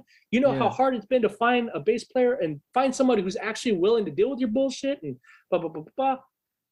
And I'm kind of laughing in the garage because I'm like, I knew I intentionally kind of started that fight because I knew she was going to stick up for me. So again, kind of trolling. Smart move. Yeah, I'm getting my gear together. I'm on my app trying to get my my Uber app to work, and he comes out in the garage and he's like, "Nah, man, put your stuff in my truck. I'll take you home." I was like, "Nah, man, I'll get an Uber. It's not a problem, dude." I was like, "It's obviously a problem for you to pick me up from work. I live further than I work from you, so I'll get an Uber. Don't fucking worry about it." Yeah. And he goes, "Nah, man, you're not gonna find a pickup truck, you know, to Uber. Just I got to go to your house and get some stuff from you, because I had some of the merch and shit. Because my wife ran the merch table." Right. And so I was like, yeah, fuck, you know, I don't want to keep that stuff. I'll give it to you. So we load up the truck. We start driving home or to my house. The whole time he's telling me like, you know, my wife doesn't understand. And, you know, she's kind of mad that the decision that I made and she doesn't get it. And I'm like, you know, I'm right there with her, bro. I don't get it either. And he's looking at me. He's like, hey, man, that's rock and roll, baby. I'm like, no, it's not. That's being a D-bag, bro. Yeah. And he goes, well, listen, man, I don't want no hard feelings. Like you're a talented bassist. You know, I'm just looking for, you know, a better caliber of musicians. I'm like, bro, you literally just told me to my face right now that I suck. Passive aggressively, but you just told me that I suck. Like, what the fuck, dude? And he's like, no, don't get discouraged. You're young, man. You'll find another band. And I'm like, bro, I don't need you to kiss my feet like that shit. Yeah. Like that's patronizing. I don't need that shit. Like I know who the fuck I am. And I told you when I came into this band, I just wanted to be a bass player. You hyped me up, bro. Like I don't give a fuck about this band. Like I was doing what I was doing to try to succeed because I wanted us to succeed. I liked your music. I liked your style of writing. But at the end of the day, I make my own music, bro. I'll go do that. I don't have a fucking problem with it. Yeah. We get to my house. I go inside. I'm like, let me go get your shit. I had all his demos, all his T-shirts. I had everything. And they were in containers. I gave all this shit back to him. He pulls out a wad of cash and he gives me some money. I'm like, what's this? He's like, it's the money for all the shows that you did. I'm like, I don't want that shit. Like at this point, I don't want it. He goes, no, you earned it. I'm like, shove it up your ass. I don't give a fuck. You know, go give it to some homeless dude. Like, I don't want it. He goes, no. He goes, bro, like, take the money. You know, I really don't want hard feelings. Like, you know, you worked for that money. It's your money. So in my head, I'm like, stop being stupid. You could use that money. You know, need some fucking money. So I was like, all right, fine. I took the money and I thought that was the end of it. Okay.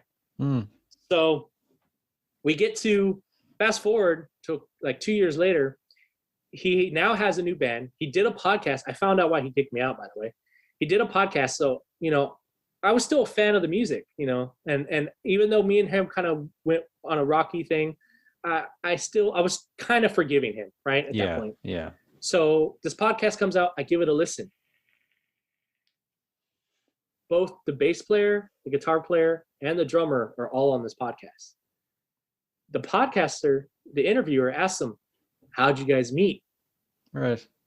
I finally find out why I got kicked out. So the gist of it was the drummer who was going to come try out, who was coming to the rehearsal that day, called the guitar player the night before and was talking to him. And we're making this meeting to happen. Unbeknownst to me, he told the guitar player, I also know a bass player who's a friend of mine who plays bass really well. And if you want me in this band, we're a package deal. Never hearing this guy drum, guitar player decided to switch his loyalty and say, fuck the guy who's had my back from the day one he's been in this band. And I'm going to go with these two kooks that I don't even fucking know. And I'm going to throw this dude to the Sharks. Oh, man. So that's ultimately what happened. So that's why I'm looking for a higher caliber musician fucking made so much sense after that. I was like, that's why he said it the way he said it. That's why he worded it the way he worded it. Yeah. He knew he was going to get a drummer and a bassist by losing me. He didn't want to go through trying to find another drummer. And if it cost me sacrificing me, then so be it. The guys were also closer to him in age. So it worked out. Again, still wasn't mad. I was like, it just makes sense. If anything, it tells me everything I need to know about the type of person that you are. You don't have the balls to do shitty things and then own up to those shitty things and just come out. Because if he would have just told me, the drummer told me he needs another bass, or he won't join unless his bassist friend joins, I'd be like, well, I know where your loyalty lies, but I respect the hell out of you for actually coming out and telling me like a fucking Yeah, if you had been straightforward about it, like. Exactly. And I would have been like, that's cool, man. I have other shit going on. Like, I'll walk away. No problem. Like, not an issue. I would still fucking promote the fuck out of you guys. Hell, if you guys actually got signed and y'all needed a roadie, hey, I'd get a job somehow. You know what I mean? Yeah. But that wasn't the case. So getting to where I'm looking for your opinion. I know this is kind of long-winded, but getting to where your opinion's at. So there was one more thing that happened prior to what recently happened. And that was, he ended up messaging me out of nowhere. The band was going to go on tour. They were going to do a Texas tour. I think they were doing a regional tour.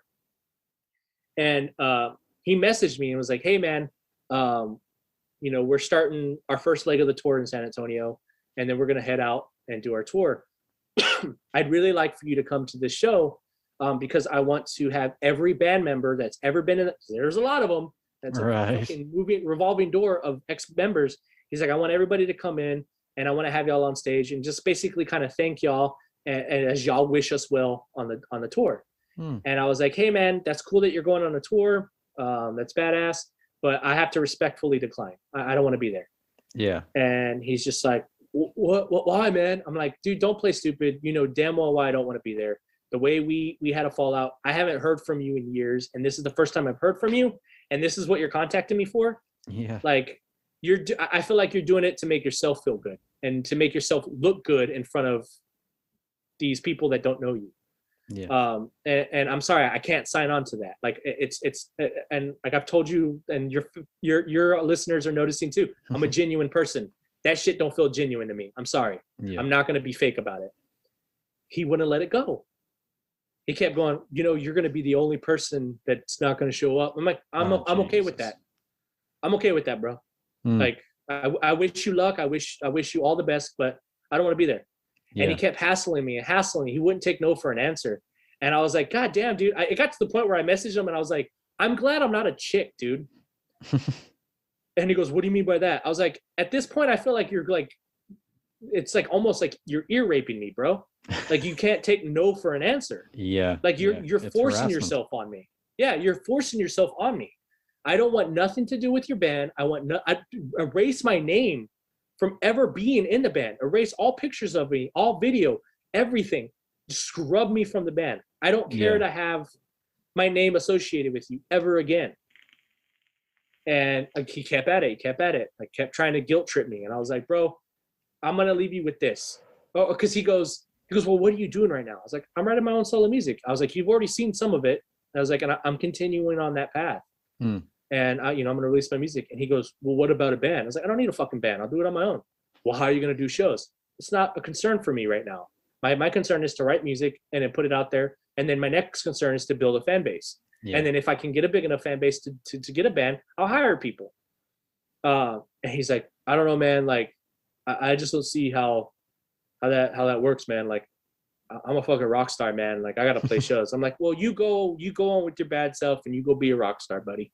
He goes, oh, I already am a rock star. I'm living the dream there, man. I'm living it.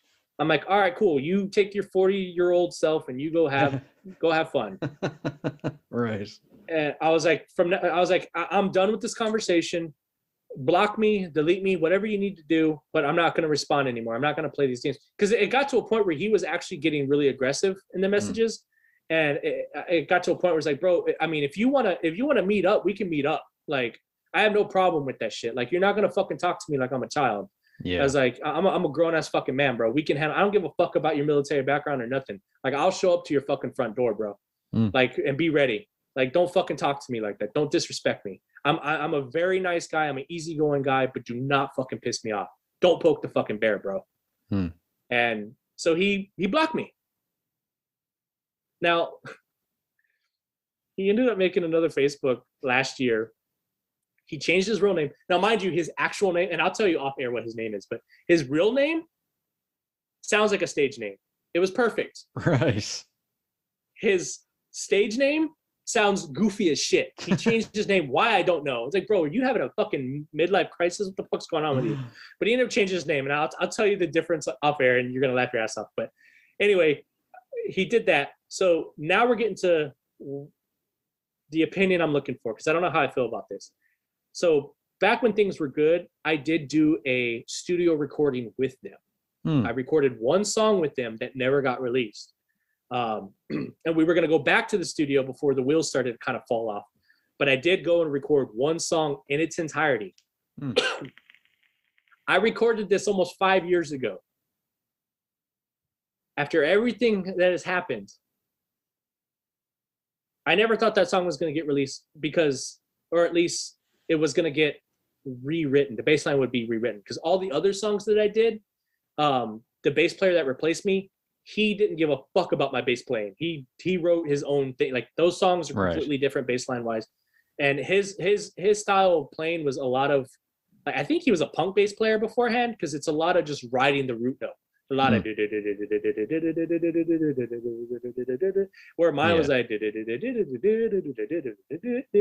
know, I did a lot of fiddling around on the bass. So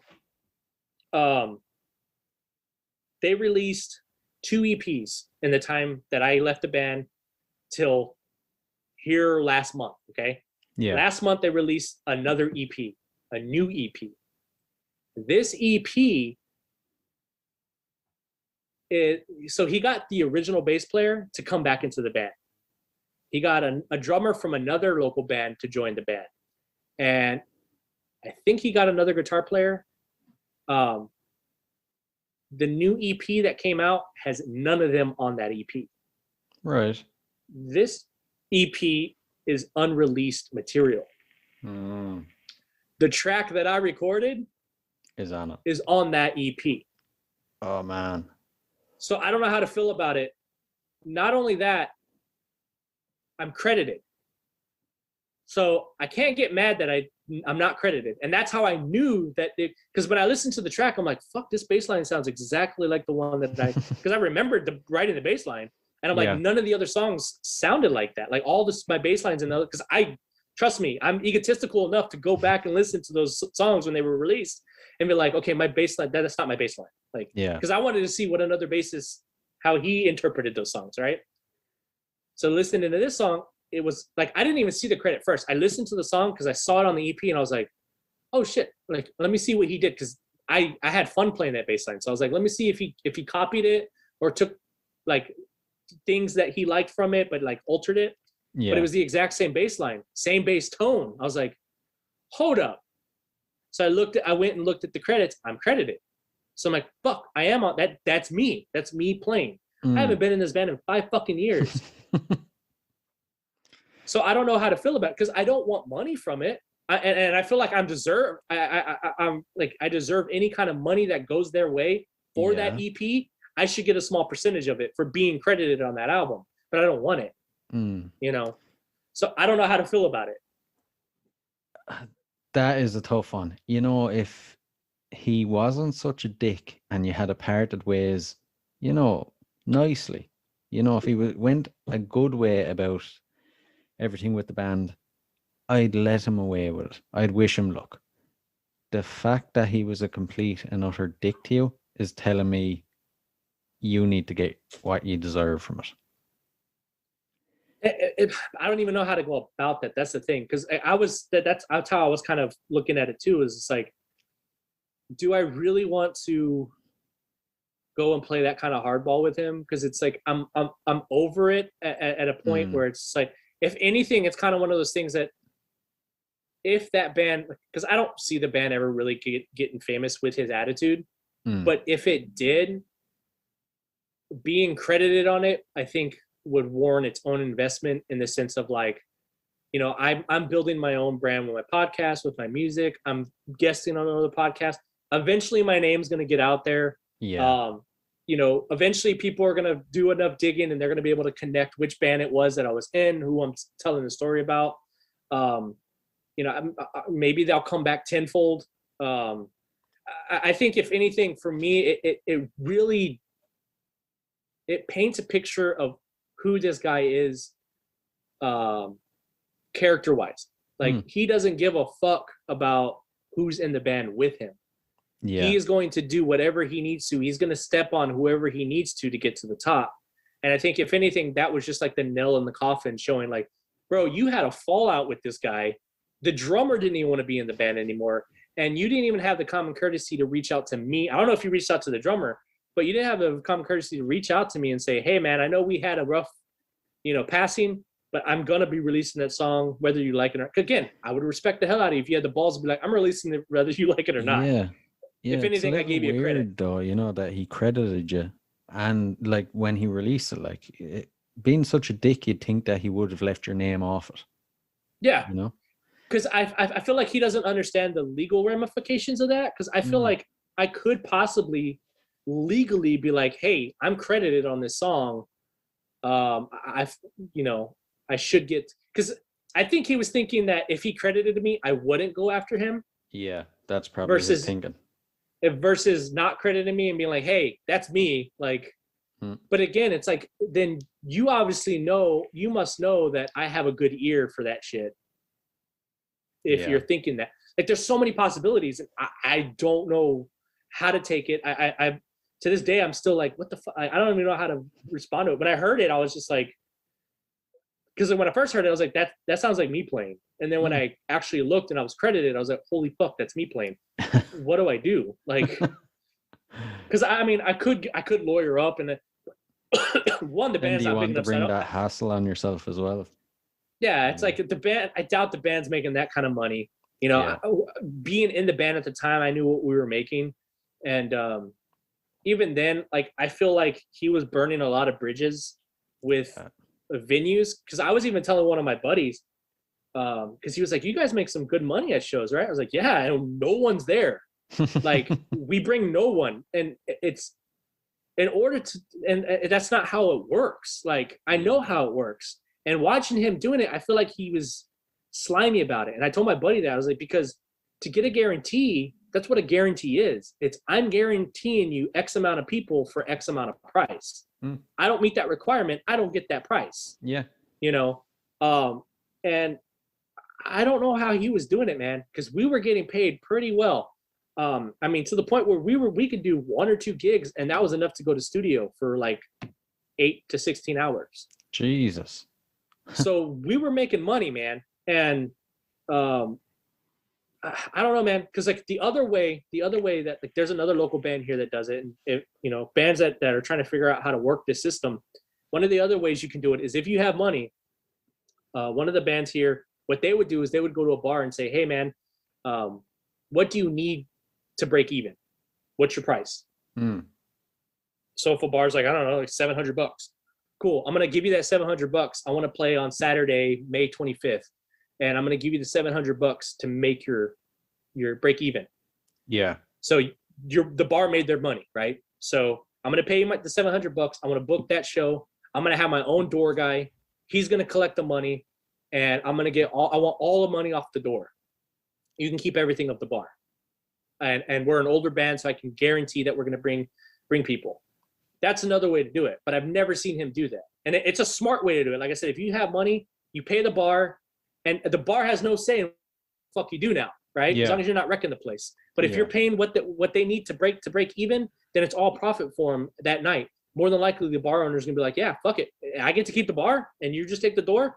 Yeah, because now the responsibility is on the band to make that money back. You got to make your $700 to break even, and then you gotta push sales to get people in that door to make any money back. So the burden falls on the band, not the bar. But he never did that. I know he didn't do it because that motherfucker was stingy. And like, so what I think was happening, and I had a discussion with my friend, is I think that he was, again, pure speculation, but I think he was telling venues that he had a bigger following than we actually had. And we were showing up and we were playing these fucking gigs. And, you know, because the thing is that when people heard it, they loved it. Like it's bar music, man. It was biker bar music. It was rock and roll. It was dirty. It was raw.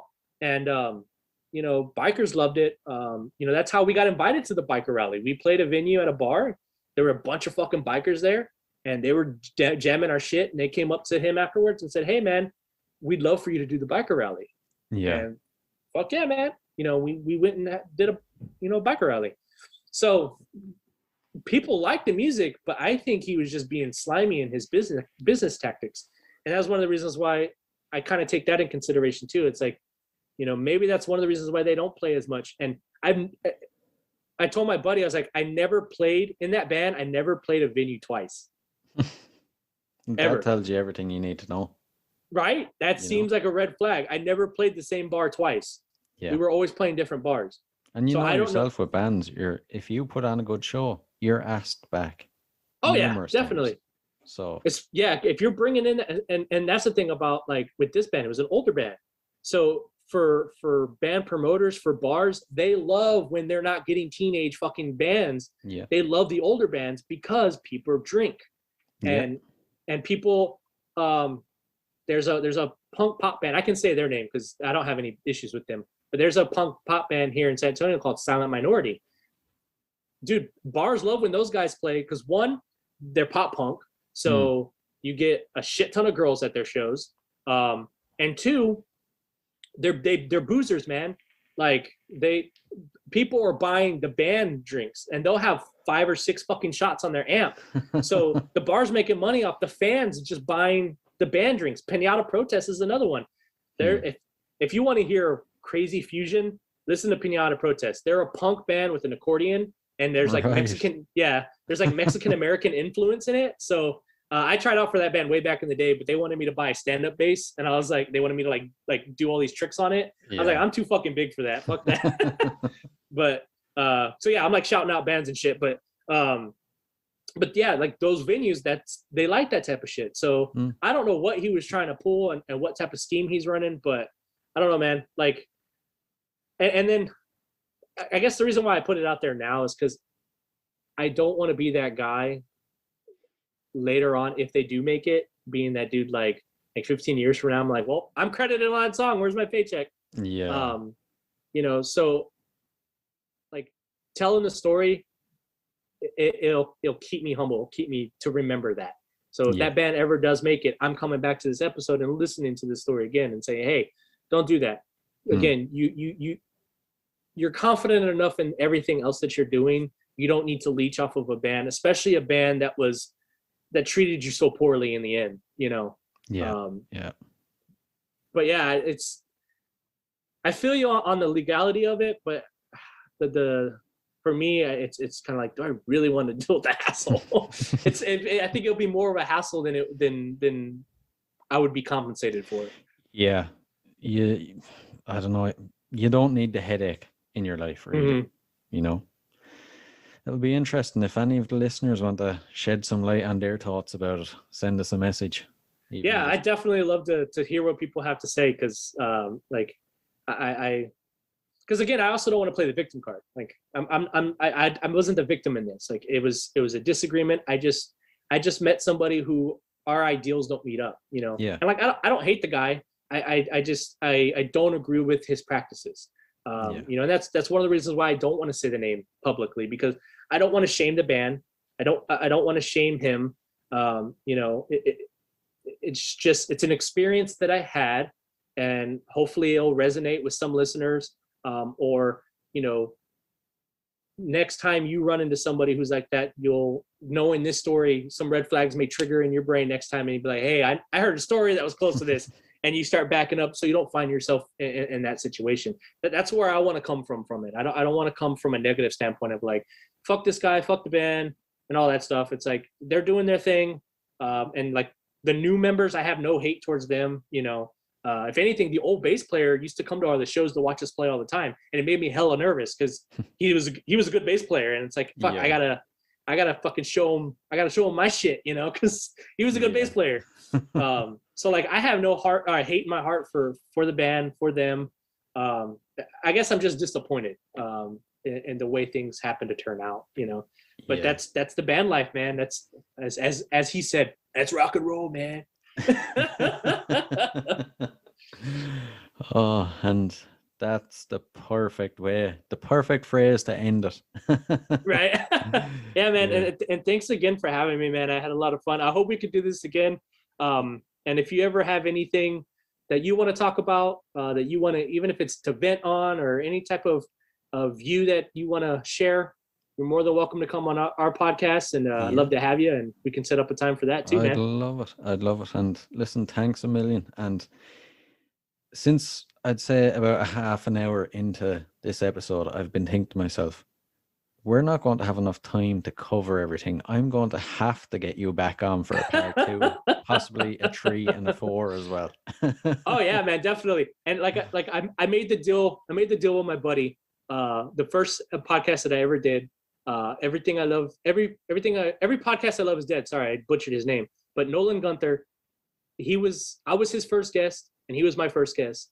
And we made a deal with each other publicly that whenever we make it, we know we've made it, because I made a deal with him that when I can afford to fly him down, I'm going to have him come to my Cognitive Discourse studio, and we're going to do an in-person podcast.